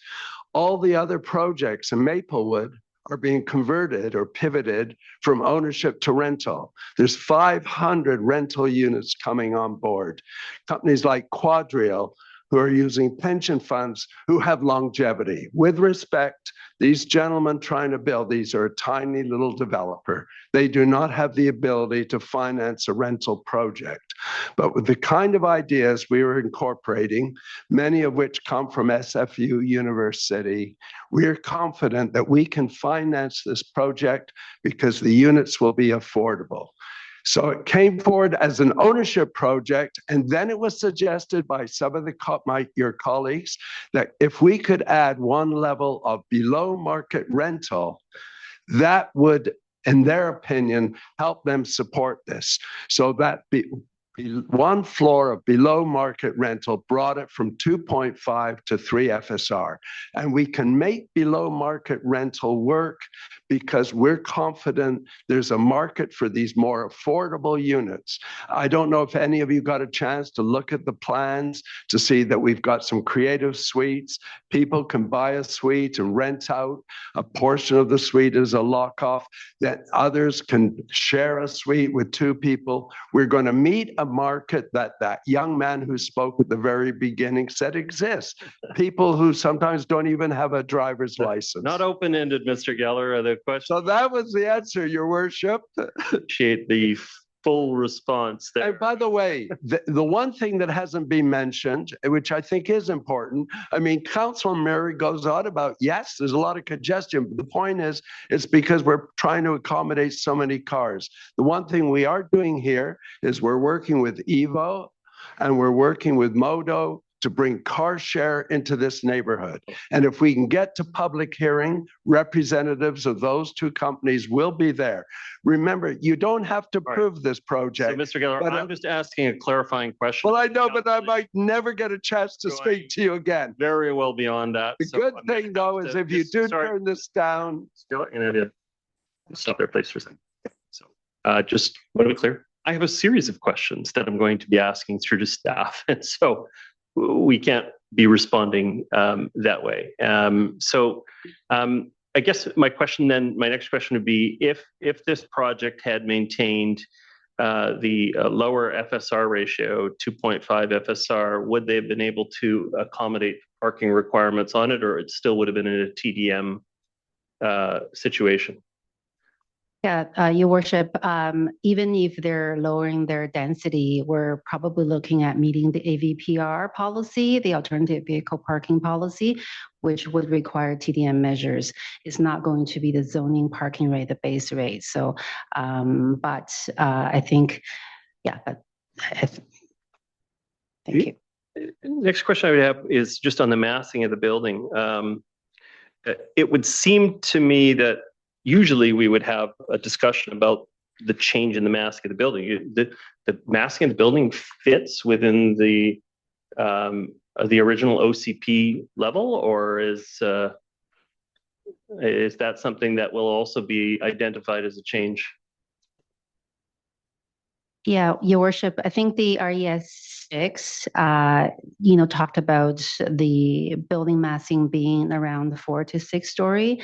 I would say that initially I think the 6-story is on the high side, but if we can see a way to support the additional density with the community amenity being offered, which is in the in-kind affordable housing, we could have worked with the applicant in terms of managing the interface of the massing. So you may have a 6-story, but you may have further setback on the top floor. But we haven't really got to that point because fundamentally, I think this site is so constrained in terms of parking.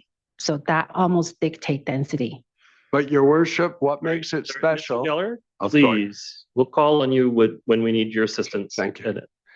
So my next question would be about the summary letter.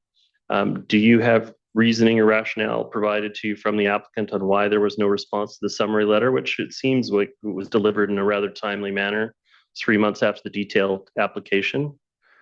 Do we have a response and the rationale for not responding to the summary letter? And if not, we can refer that to the applicant. Yeah, I think staff always try to give early advice and then hope to work with the applicant in subsequent phases. And so in this case, I think this is a good question for the applicant. Want to clarify, when did you come on with the project? 3 years ago. Okay. So the question is, a summary letter was issued in December of 2025. What's the rationale for not responding to the summary letter? We have responded to all the points with one exception, and that's the transportation demand management final report. Unfortunately, the engineer could not be here this evening, and that's being held up just pending resolution of whether we can bring car sharing to the neighborhood. And we just recently got approval in principle from MODO to accept a donation by the developer, and they are very interested and think they can commit. So that was the only thing that's been held up. Just want to clarify. So thank you very much. So going back to staff, did we receive a response from the summary letter, or we characterized it as incomplete because it was missing that component of it? I think there are two key issues identified, which is density and then parking being insufficient. And there's some key information that's missing from the get-go, which is the transportation impact assessment, the transportation demand management measure, and then also the utility modeling that the fee needs to be paid in order for us to look at the offsite servicing requirements. So we have given those information to the applicant December 8th, 2025. And the fee was paid months ago. The fee was finally paid in a month ago in 2026. Yes. Thank you. That's important because it's been implied that there were delays on behalf of the district, and that's the reason for the 8 years. The project has changed considerably over the time, and we have had varying degrees of responses to the district's inquiries, to the point now that staff have recommended this motion because they feel that they still don't have satisfactory answers to those questions. I don't know how much more new information you're going to be able to get on those questions until you have the answer from car share. But even if you have the answer to the car share, I think it's already been acknowledged, it still won't meet the requirement.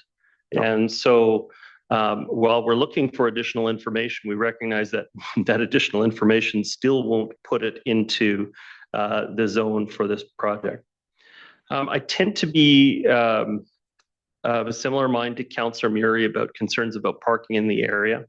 I think that it is acutely short of parking. As someone who's observed with the school safety blitz that we had down the block about a month ago, the number of people that are doing wild U-turns because every single parking space on the street is taken up and through that space is a bit of a safety hazard with an elementary school there. I know I don't put that entirely on the hands of the developer, but it certainly does call into question the ability to vary the parking to such a great degree. So at this point, I think that we need to have further discussion on it. And so I'll be supporting the staff recommendation that there's a continued discussion on this project. Councillor Ma.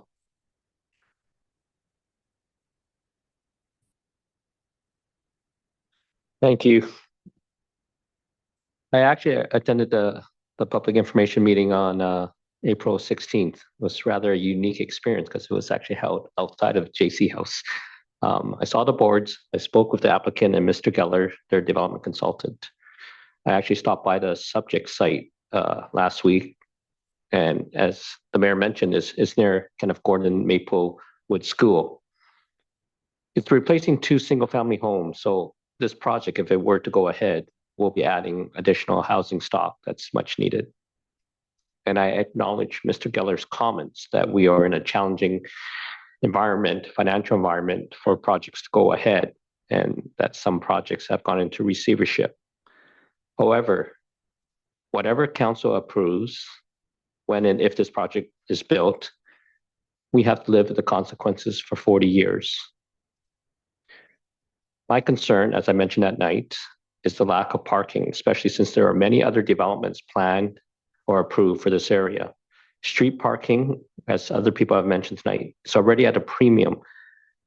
And we haven't even solved the issue of the work trucks that are parking on those streets. And these are businesses that support and service the district and the North Shore. Now I have a question. I brought up this option when this council was reviewing the project at Old Lillooet Road. Is it an option, or has the applicant considered vertical or stacked parking systems?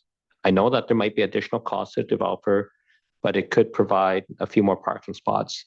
And I don't know if it will work in this case, because some other, the other site that we're looking at had 3-bedroom units. So it may not work here. I'm just wondering, has this been considered? So I don't think officially, I don't think it's been a part of the application process, but I'll check it with staff, and then we'll refer to the applicant. Yeah, that was not discussed between staff and the applicant. So this would be a question for the applicant.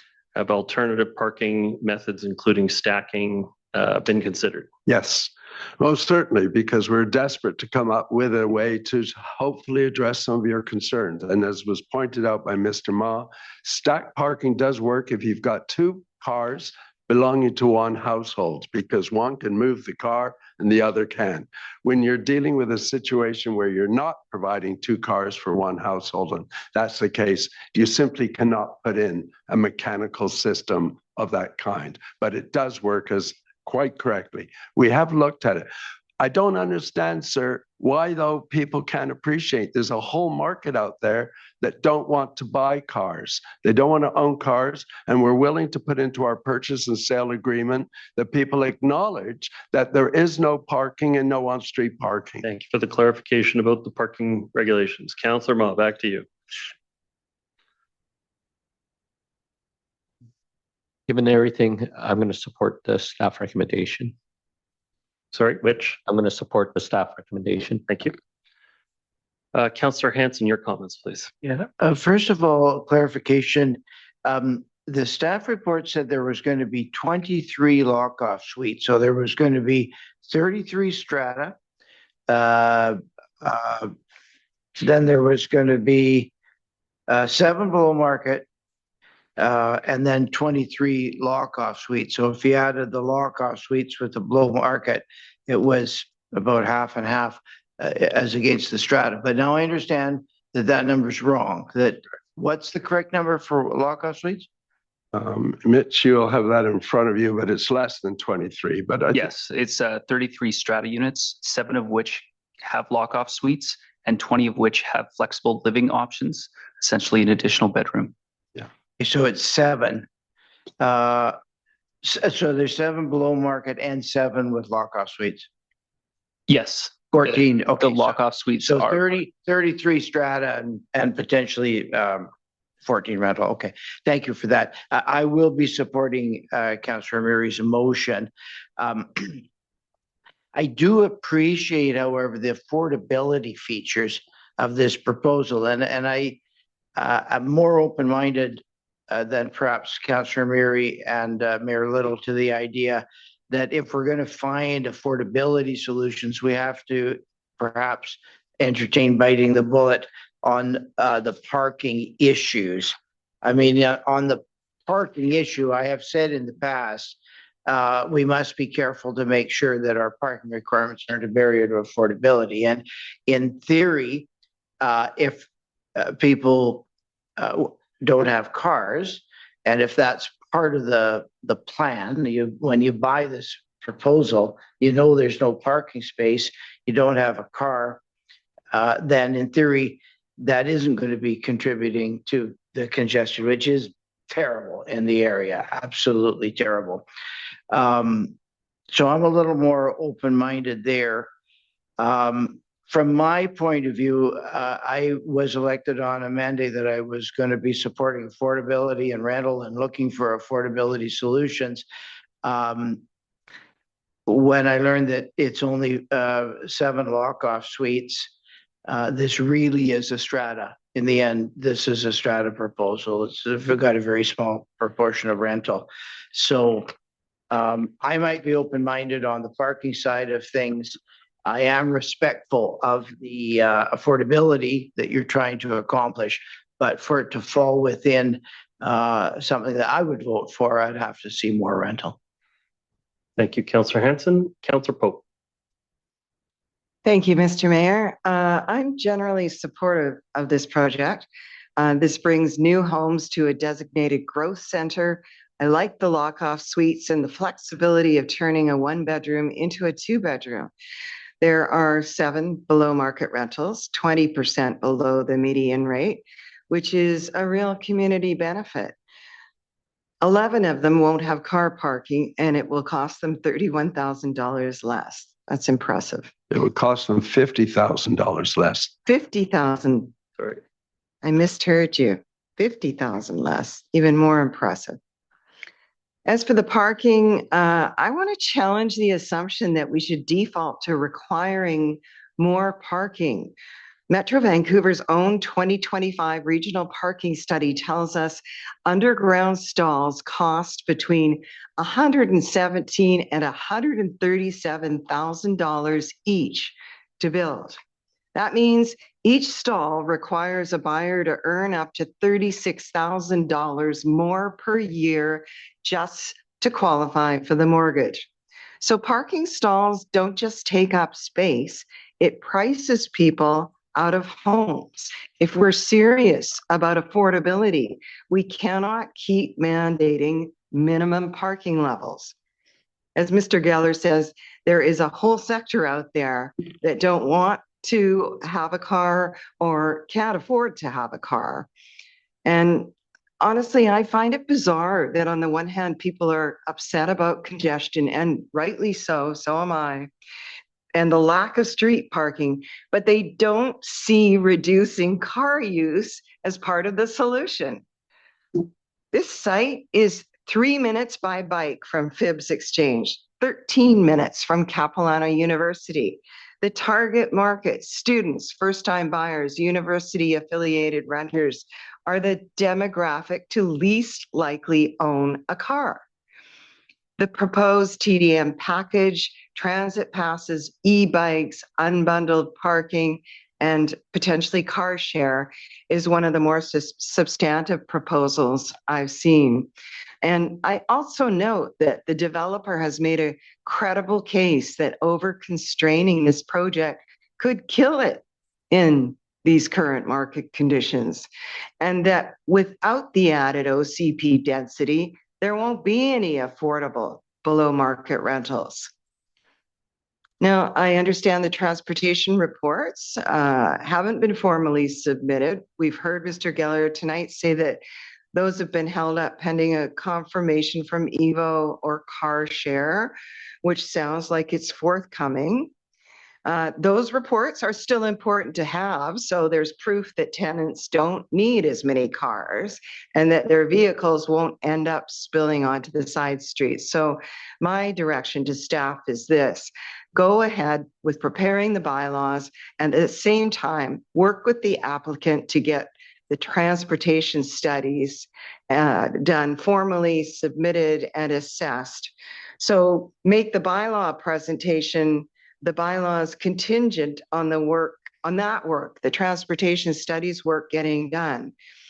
We need to reduce the number of cars on our roads, not entrench them in our zoning. So I won't be going with the staff recommendation, and I will vote in favor of proceeding with bylaw introductions. Okay, thank you, Councillor Pope. Councillor Back, please. Thank you, Mayor Little. Well, I don't have too much to add to my colleagues' comments here, Councillor Pope, and want to thank the applicant. I mean, I think this is a good project. I don't understand why we are hung up on the parking piece of it. I think this has been highlighted. This is an area of the community that is well served by transit. We also know that car share is expanding. EVO is expanding in various parts of the district right now. There's lots of aspects of this project that I like, well, notably the lock-off suites, which we haven't seen a lot of in the district, some for sure, but I would like to see a lot more. I think that provides a form of housing that is attainable for a lot of people and makes housing possible in some of the areas that they want to be. So yeah, I think it's often becomes about parking, as we know, but in this case, I think there's lots of positives here, and ultimately we want to see the projects like this get built. And we know that the market conditions right now are not favorable, and so this is a way that could happen. But that's why I won't be supporting the staff recommendation. Thank you. Okay, thank you, Councillor. I've got Councillor Forbes, please. Thank you, Your Worship. I just want to clarify some statistics that I think you said. If they didn't get a parking spot, it's $31,000 less. And the cost is $200,000. Cost of building a parking space, according to the study that was commissioned by Metro Vancouver, and I understand Lisa Murray sits on that board, so I'm sure she's very familiar with that study, showed the cost between $117,000 and $130,000 to build a parking space. To build the second level, when you have a high water table like unfortunately we do, it's up to $200,000. But even though that space costs $117,000 to build, the developer generally can only charge between $50,000 and $75,000 on the North Shore for that space. But where the $31,000 comes from is the additional income, again, from the Metro study, which Councillor Murray can attest to, just the additional income you need to qualify for a mortgage if you're purchasing a unit with a parking space is an additional $31,000. And we're trying to cater to people who are earning maybe $60,000 or $70,000, not $110,000, and we want to get them into a home. And if you have studied the plans, you'll see we're looking at everything right down to sharing a one-bedroom by converting the living room into a bedroom. We did this successfully at SFU, and we can do it here because we're so close to Capilano. So you're correct. The cost is about $117,000.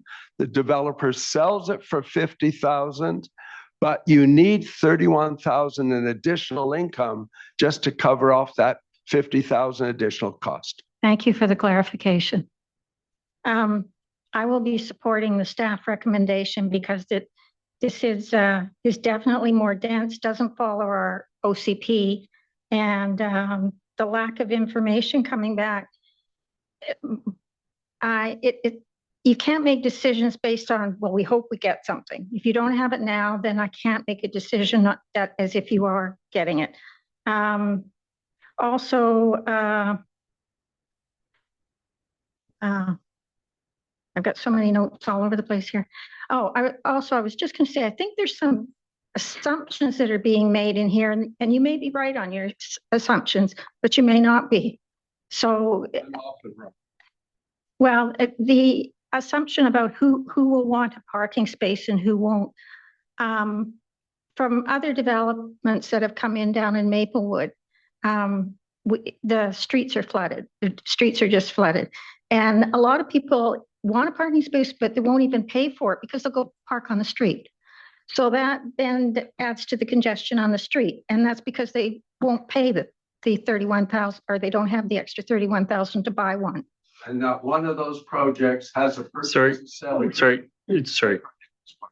You know that's poor behavior. You're a very experienced person, Mr. Geller. You know that's poor behavior. Councillor Forbes, the floor is yours. Thank you.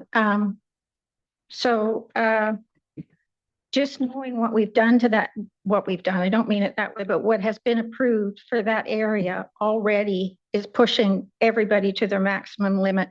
I also don't think necessarily it's close to fibs. but I wouldn't say it's right on a transit area. I mean, the buses that come along Riverside and down around to the grocery store there, they're not very often. And so they would have to travel possibly at night all the way to Phibbs. So I'm concerned about the distance isn't quite as compact as you have mentioned it. Also, the one other thing that I noticed is the other particular in the report, there's figure 1, site and context, and it shows other developments that have been approved down there. And most of them are 2 to 6, 1 to 5, or 6-story. So you're at the maximum height with the 6-story. And then when I look at what you've got around you, on the east, there's 2-story. On the west, they're townhomes. On the north, it's 3-story. And on the south, it's 3-story. So you're going to have one very big, large 6-story with these other ones going all the way around it. So then I wonder about shadowing and that kind of thing that happens. So those are just some of and the other reason was that even your calculation that you come down to doesn't meet our alternative vehicle parking, which is almost half of what the regular base parking requirement was, and you're not even meeting the AVPR. So those are just my thoughts, and I'm going to support the staff recommendation. Very much, Councillor Forbes. Council, I see no further speakers on the matter. I'm prepared to call the question. All those in favor? Contrary minded? Motion is carried with Councillors Pope and Back opposed. Right. Thank you. Should we just approve it? So I need to approve an extension. So in order to carry our meeting on beyond 10:30, there needs to be a majority of council wishing to extend the meeting. And so we'll move that. It's been moved by Councillor Murray, second by me. Prepared to call the question. All in favor? Contrary minded? Motion is carried to extend the meeting.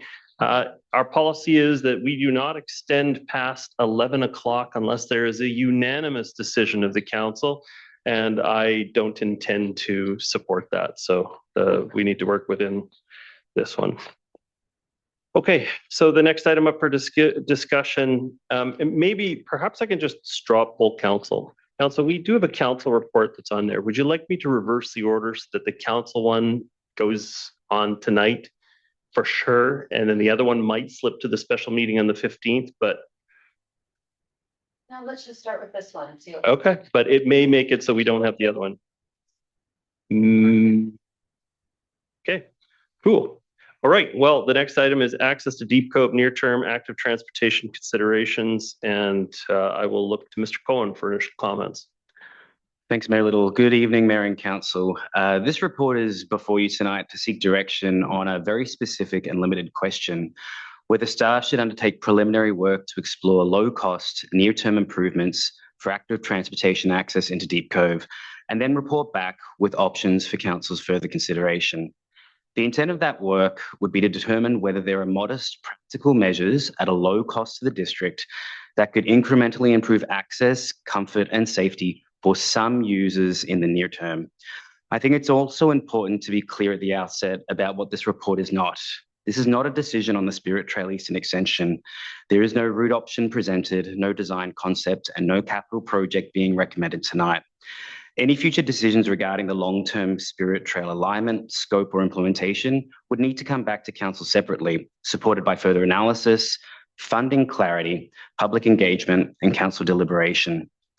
Staff have also reviewed the correspondence received, including that from the Seymour Neighbourhood Alliance. That correspondence raises a number of very valid considerations, including safety, connectivity, cost, the relationship between any interim improvements and the long-term Spirit Trail vision, and the level of analysis that should occur before future work advances. Those are important considerations, and they help illustrate why this report tonight is simply framed as a preliminary scoping request rather than a recommendation to proceed with a defined project. As Council is aware, staff continue to hear concerns regarding congestion, safety, and limited transportation choices to Deep Cove, particularly during peak periods. At the same time, progress on the longer-term Spirit Trail Eastern Extension remains constrained by factors outside the district's control, most notably uncertainty around senior government funding, a key project requirement. So the question before council tonight is a narrow one, whether staff should do some limited exploratory work to determine whether any feasible, low-cost interim improvements may exist without prejudging or constraining any future council decision on the long-term Spirit Trail vision. Before I wrap up this intro, I have been asked to remind council of what direction you have provided to staff on the Spirit Trail in recent years. There are a couple of key staff reports to highlight. Firstly, from February the 10th in 2025, staff presented options on route alignments between Windridge Park and Parkgate. For that particular council direction, council received the report only for information. There was a motion put forward for council to potentially support a northern route alignment. However, that was not carried. In September of 2025, that is the regular on September the 15th, staff also presented to council a 24-month extension for the Spirit Trail Eastern Extension project, and that was to reflect the financial realities of a lack of senior government funding, and that was carried as well. Thanks for that, and I want to turn it back to council. Thank you, Mr. Cohen. Just want to double check how this motion would be interpreted. So if this motion is passed as the way it is, then you would change your focus to looking on small changes on existing trails to get improvements, and they would they wouldn't currently be encumbered by the Spirit Trail planning, which is waiting for senior government funding. And so what effect would that have on the eastern extension of Spirit Trail discussions? It still becomes dependent on senior government funding into those matters? Yeah, that's correct. So this is where it kind of separates. The Spirit Trail Project Council has a funding requirement that you've set for the minimum 50% of external funding. That work we're still awaiting feedback from senior levels of government of what options there are. We're waiting for something still that's more than a year old, and we reached out to the federal government a month ago, and it's still status quo, no update to be provided. The report that you have before you this evening is really targeted low investment opportunities, generally speaking, with the existing trails, existing facilities that we might be able to utilize. So things like wayfinding, maybe some line marking, really those low intervention options, just to give people a more defined route option to get to Deep Cove. It is not the Spirit Trail. It is not going to be delivering on the Spirit Trail vision. It's just about creating a connection to Deep Cove. Okay. Then I'll be supportive of the recommendation with that understanding. Councillor Muir, you're next up. Are you supporting it, or? Well, Seconder on the motion? Need a seconder for discussion? Councillor Hanson? Okay, so my comments on it, I'm fine with us making minor improvements, obviously, to the trails in that area.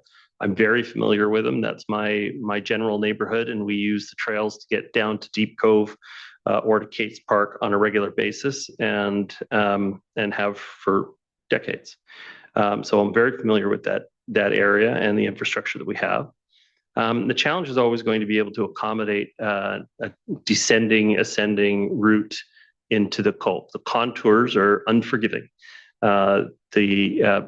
We had presented, I believe it was probably in February 25, presented to the community a number of different route options, A, B, C, D, E, then gold and green, and a bunch of different options to the community. It all became a lot to consider.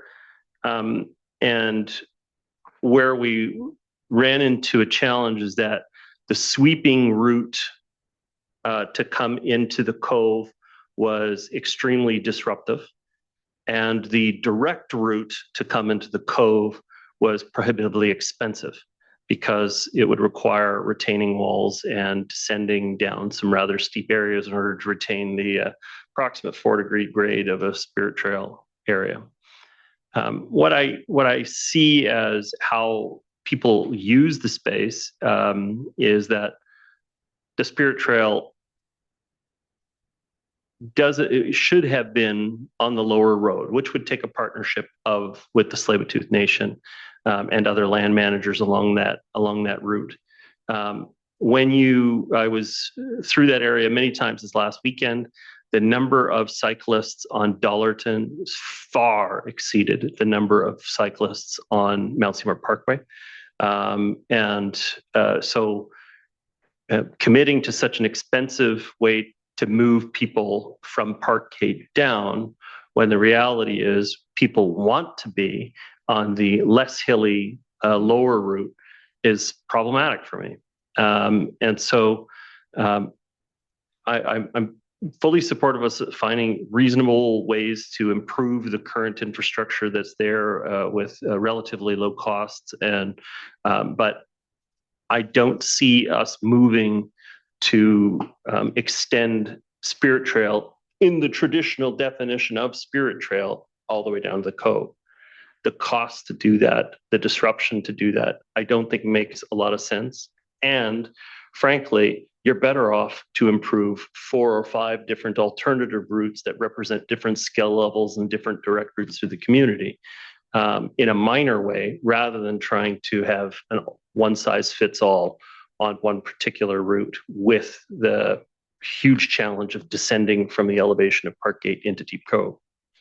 So I'm supportive of this recommendation at this time, and I will just, say again, I don't know that there is going to be a way to reasonably connect up the eastern extension of the Spirit Trail entirely from Parkgate down to Deep Cove.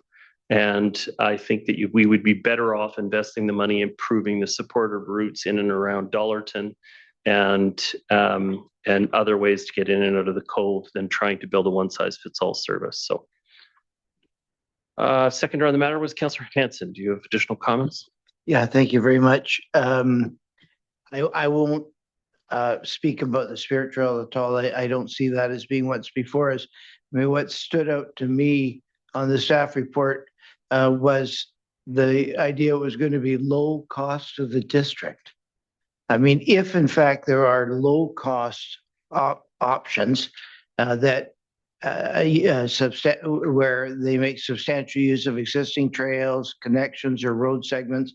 And like you, Mayor Little, I do know the area well, and there are places that could be reasonably connected in a way that would facilitate use. And if that could be done, as I said earlier, at low cost to the district, I don't see what negative there would be from that. That seems like all positive to me. So with those comments, I'm happy to support this. Okay. Councillor Murray. Thank you, Mayor Little. The Spirit Trail, and I'm glad that you made those comments because I concur. This priority that staff is saying that we've got is not my priority. The Spirit Trail, this is not the essence of the Spirit Trail. The Spirit Trail was a flat route, as Mayor Little points out, from Horseshoe Bay to Deep Cove, and it is unachievable. It is absolutely unachievable. And so now we're calling it a Spirit Trail when we're climbing up a hill and going down one.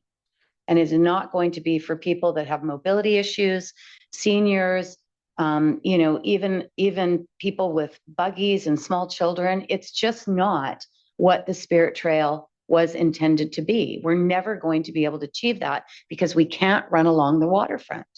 And that was the flaw in this whole proposal as part of a legacy gift from the 2010 Olympics. We are never going to be able to achieve it. The idea in the report that says we've had a lot of issues with traffic congestion, safety concerns, and limited travel choices, staff recognize that Spirit Trail, once completed, would best address these issues. I was in the Cove on the weekend.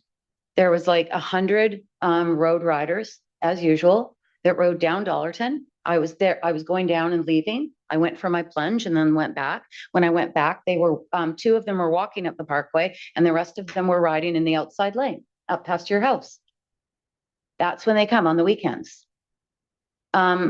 This is not going to solve traffic congestion. And I really am getting really frustrated that this idea that if we put in bike lanes, we're going to solve traffic congestion. We're going to allow a lot more bikes to go to the Cove, but it's not going to solve the traffic because people that are coming to picnic in Deep Cove for the day are not riding bikes. They are bringing a car with coolers and all of the other things that they travel with. And the lineup on Deep Cove Road was nearly to Strathcona this weekend. And people are fed up. absolutely fed up with the unlivability of Deep Cove because we're not doing anything to deal with the traffic. So I'm just so frustrated by cars and traffic, but we have been trying everything to deal with cars and they're just growing in number and more people are coming. So we need to just, like, the conversation on Facebook in regards to this motion is like on fire because people are so frustrated and done with this kind of approach. So I don't know what any of this means. What does low cost mean? Are we removing parking on Deep Cove Road? Through the mayor, the intention of the report is to utilize existing trails as an example. So we would go and explore it. Staff have not commenced this work, but the idea is low cost and low intervention. So low cost on an existing trail. Right now, they're gravel trails for all intents and purposes with switchbacks. What does low cost mean? A switchback to drive the Spirit Trail is not going to be low cost, as the mayor points out. As the staff report through the mayor, as the staff report alludes to, we would not be delivering something that is comfortable for most, which is our typical standard. It would be lower than that. So the typical vision of something that's comfortable for most or all ages and ability would be, say, you're a 70-year grandparent cycling around with their 5, 6, 7-year-old grandchild. They probably will not be able to do that as part of this connection, recognizing some of the mayor's comments of topography, the current trail conditions and the likes as well. This will not be the perfect cycling connection. However, it will be a connection that many may be able to utilize, likely with the use of an e-bike. We can anticipate. I know that area very well. So when you get to Deep Cove Road, you can ride down Strathcona, ride through Sea Cove. There's a nice gravel path. It connects up to the back part of the lacrosse box. Then you come out by Cove Cliff and you can ride on the road right down to Deep Cove. There's really no other way to go. So is that I have no information as to what I'm giving you direction for. The section between Indian River Road and Deep Cove Road is the section that needs a little bit of work. And it's very steep, just like Roche Point, which was the original iteration. So I don't have any details other than sort of a repetitive line in this report that talks about funding, that it's not there for the Spirit Trail. But I just have the idea that, I'll take my other 2 minutes, the idea that this is going to cost us nothing and yet giving you direction to go look at low cost, like what does that mean? So through the mayor, the staff report intentionally is not proposing any options. This is currently not on our work plan. We have existing resources that can accommodate it. So the no cost mentioning there is in relation to accommodating that within the existing work plan, the resources we have. So in terms of the no cost mention in the staff report, that is in relation to staff going away and exploring what those options are. The report is specific or intentionally not including options because we are currently not looking at this right now. The request before council is for me to assign resources to focus on this in the coming months and report back on options for council consideration. So some of the comments, Councillor Moore, that you've identified, they would be things that we would take away and come back to council saying, like, here's how that could potentially look, and here's kind of what that would look like from a treatment perspective and from a cost perspective. So you're going from Parkgate to Deep Cove. Are you going from Parkgate to Kate's Park to Deep Cove? Through the mayor, per the report, the intention is trying to find transportation choices to Deep Cove. Does that mean you're going from Parkgate to Kate's Park to Deep Cove? Are you including Kate's Park in this work? I think asked and answered that they haven't decided on a route and they haven't put it in the work plan yet. They'll come up with routes and options once it's in the work plan. So this is my worry, because the original iteration, and Mr. Cohen, maybe you weren't here when the original concept was taken out to the community, but it was one option. And it went from Windridge to Kate's Park and then to Deep Cove. There was one option that was presented to the community, and the community created an organization and they blew up because they were not in support of that option. And now I feel like we're going back to that option when this is not a priority. We don't have any funding. And we did give direction to go and connect the existing trail network to do some extra work around that, Plus, there were already options out there in the community that people could take, not people that were, mobility challenged or anything else. And I feel like we're starting this problem all over again. And I think the community felt like we had addressed this. And now you are being quite like, there's no clarity as to even where this route is. And we're going to give you direction to go out and do that work when we've, in my opinion, already sort of put this one to bed. There's no funding, and we have a lot of other issues like traffic, parking, congestion. And I feel like we're creating more problems that we don't need to create, and upset the community with giving you carte blanche direction to go out and deal with low cost connections. I don't see getting down a mountain a low cost. And so I just find this to be a very vague report, and I'm not going to support it because I don't know what I'm supporting. Okay, thank you, Councillor Murray. Councillor Ma. Thank you. Sorry. If I may, I just have a couple of questions. In terms of kind of like the trail maintenance and, improvements, is there an existing budget or work plan for this, like through the parks, or is this something new for the transportation? I'm just trying to understand if this is totally new, or is this repurposing some existing budget and work plan? Mr. Cohen. Yeah, so through the mayor, there's general maintenance that we do on our trails. That's done typically through the parks team, or whether it's through our public works group as well. What this particular report is saying is that if council were to give the direction for staff to explore some options, we would be looking at something slightly more heightened. As I shared before, wayfinding, is there a little bit of line marking and the likes as well, which doesn't potentially exist today. Yeah. It was probably about a year and a half ago, or maybe even 2 years, when I did the ride with the staff on the e-bike, and that was great to really get that experience. And I can see where some signage would help, but it seems like it's not that hard to find the route. Like to me, it was quite intuitive.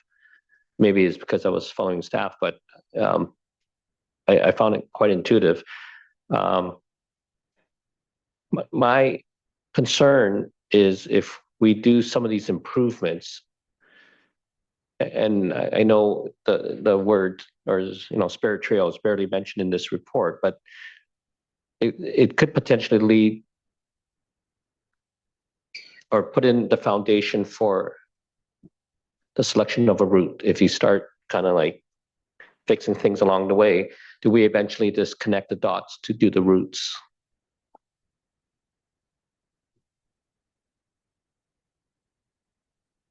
Through the mayor, potentially not. That the spirit trail discussion would need to progress to understand whether that would be the preferred alignment. That's really why the intention is for exploring low cost options in case those alignments didn't overlap. Yeah. When I look at it, to me, some of the improvements are probably on the north side of Mount Seymour Parkway, because that to me seems a little flatter, but that's just based on that experience riding with the staff. I think it's prudent for the district to maintain trails. I am going to accept this report at face value that you're looking at low costs. This is not to predetermine any route selection, but just to make it helpful for people that maybe not as familiar for that area to get from Parkgate to Deep Cove.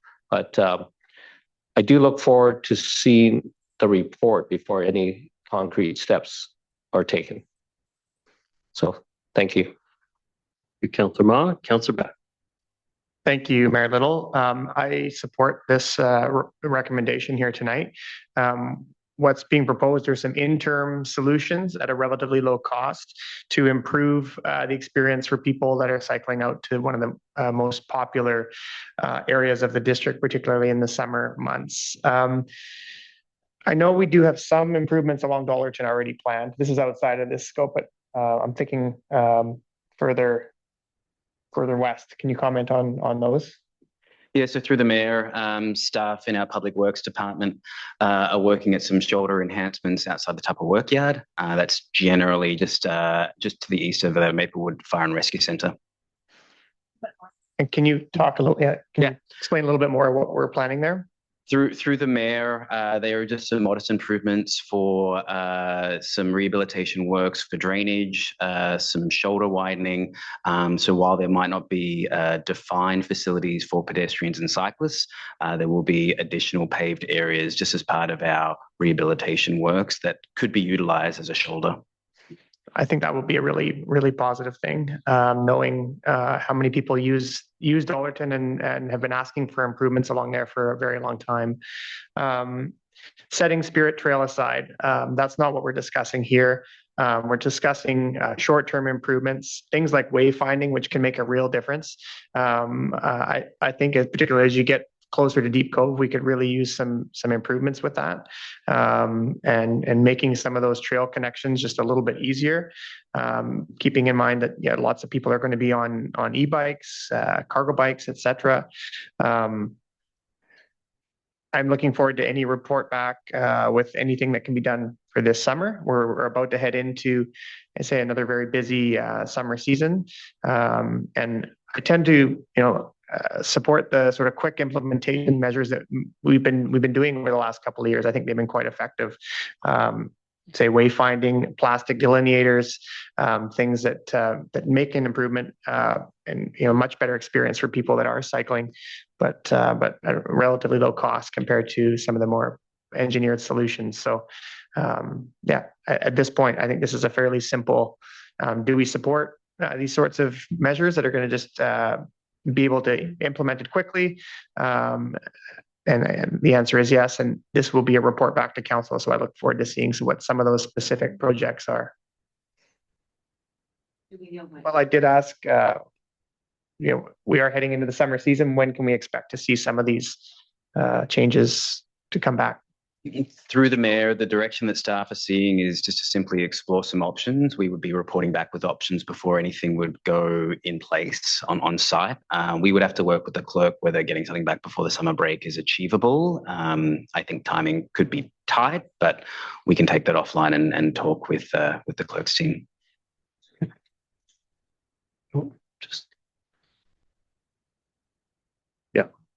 I can repeat.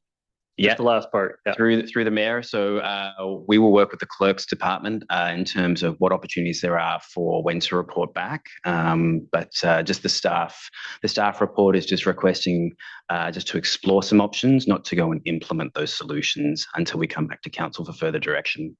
Most likely before the summer or in the fall? I would say at this stage, given kind of what the agendas are at, probably after the summer break. Thank you very much. Okay. Councillor Ma. Sorry, Peter or Mr. Cohen, I just had a follow-up question. Can you help me to understand how these initiatives fit in with the community transportation plan? Yeah, so through the mayor, the community transportation plan is really about policy setting. And so it's taking from under the umbrella of the official community plan, looking at multimodal options, and it's looking at long-term policy setting. And that work has just started. And so we're in our public engagement process right now. The community transportation plan is probably a 2-year program, as staff has presented before. And so that is a longer time horizon to completing that work.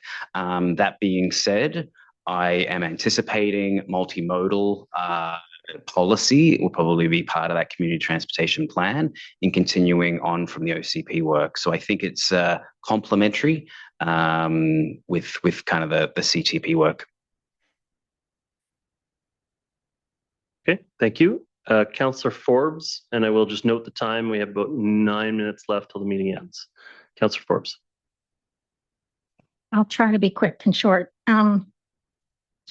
You just said something that I was a bit surprised by. You don't expect to come back to council till the fall with whatever ideas you come up with, and you wouldn't instigate anything before you come back to council. Is that correct? Through the mayor, that's correct. The staff report does say we will be coming back to council for your consideration before we put anything out in the field. It's not in their work plan yet. I've got a couple of you say on page 213, it says accommodate within existing engineering infrastructure services, resources, and current work planning. So where's the money coming from? And how is the time being allotted to this staff resource? Through the mayor, just to clarify in terms of where we talk about no cost and accommodating within existing resources and budgets, that is the exploratory work. So that's a bunch of transportation staff looking at options, looking at what those connections could look like, and developing a report back to council. That's what the report talks about when we say it's accommodated within the existing work plan. Anything in relation to what gets done on site would be subject to a future council report and deliberation. On the same page, you say to explore potential low-cost interim measures that could modestly improve access and choice for some users to Deep Cove. So again, I'm puzzled about where the money is coming from, even to do the initial stuff that you are asking to do now, because this wasn't in your work plan a month ago, was it? I think it's been asked and answered, though, that the initial work is done with existing staff time and to do the initial preparatory work. And after, there will be costs associated with it, but just the initial work they have to do is within the normal budget and the normal staff complement. Okay. On page 212, it says improve conditions for some users. A little farther down, it says if brought back to council. And a little farther down, it says which would restrict use for some users. So what did you mean when you said if brought, any options explored by staff, comma, if brought back to council? And what I think I'm hearing from you tonight is it's coming back to council, but the report says if. Through the mayor, the use of if there is if council doesn't direct staff to go and do the preparatory work, we would not be obviously reporting back. So that the if it's just an if statement. If council in their discretion chose to not move forward with this. Okay.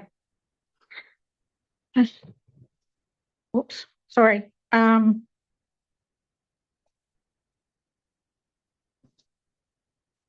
Please don't take this wrong what I'm about to say, but I almost think we're looking for a project here. And I'm not, doing something in the fall with the intent of doing it so that we are going to wayfind through the winter months for people. Is it going to be ongoing through the winter then? Yeah. Through the mayor, staff will report back on the timelines in terms of, and it'll be subject to council feedback at the next staff report as well, in terms of when improvements might get done. Okay. Well, this kind of took me by surprise that we were even doing this, but okay, thank you. Okay, I see no further speakers. I'm prepared to call the question on the matter. We just have a clarification about one thing. Does it change your vote? Maybe. But I just want to understand why staff have to bring back a report, as Councillor Back asked about signs and paint. Like, since when do we have to give them direction to put wayfinding in and paint on roads? It's not in the work plan. We'll have Mr. Cohen report back on what steps need to take place. I am clock watching at this point. So I'm going to call the question. All those in favor? Contrary minded? Motion is carried. Thank you very much. Next item up is the Vape Shops. Move the So recommendation. recommendation has been moved. Counselor Back seconding. Yeah. Okay. Any comments from the mover? Well, just obviously the Vancouver Coastal Health has brought forward some very interesting information about how many places you can buy vape pipes. And so, you know, I think removing the use would be something that the community would support dramatically and allow those that exist to be non-conforming. But I think there's an interest in looking at some options. But given that information that's been supplied this evening, I think it's very evident. It's, you know, they're available pretty much everywhere. And we need to look at that with the options that come back. Thank you. Seconder, any comments? Yeah, just that I do want to see options. I think removing the use is one thing, but these are legal businesses that operate in our community. So I do want to be cognizant of that. And I'm looking for staff to report back with ways that we can move the proximity of these locations, these vape shops, so they're not close to schools, as was highlighted in the medical health officer's comments tonight. We know the negative impact that they are having on young people, especially. So I look forward to staff, should this be supported, reporting back on options to limit vape shops in our community. Thank you very much. Just my own comments on the matter. As I said earlier in the evening, I've got 4 kids in the age range and know a lot of kids that are vaping and doing other things. And I got to say, there's a lot of poor information out there about this situation. And so, yes, there's confusing regulations about the difference between a flavored vape shop, a nicotine marijuana vape shop, the gas station capabilities, the controls that are around it. But there's also a lot of misinformation about where your kids are getting it. The kids have plenty of access to finding vapes, whether the stores are there or not, because the kids know where to get them. They can get them from the school. They buy them through friends. They're one bus away from countless places to be able to get vapes if it's something that interests them that much.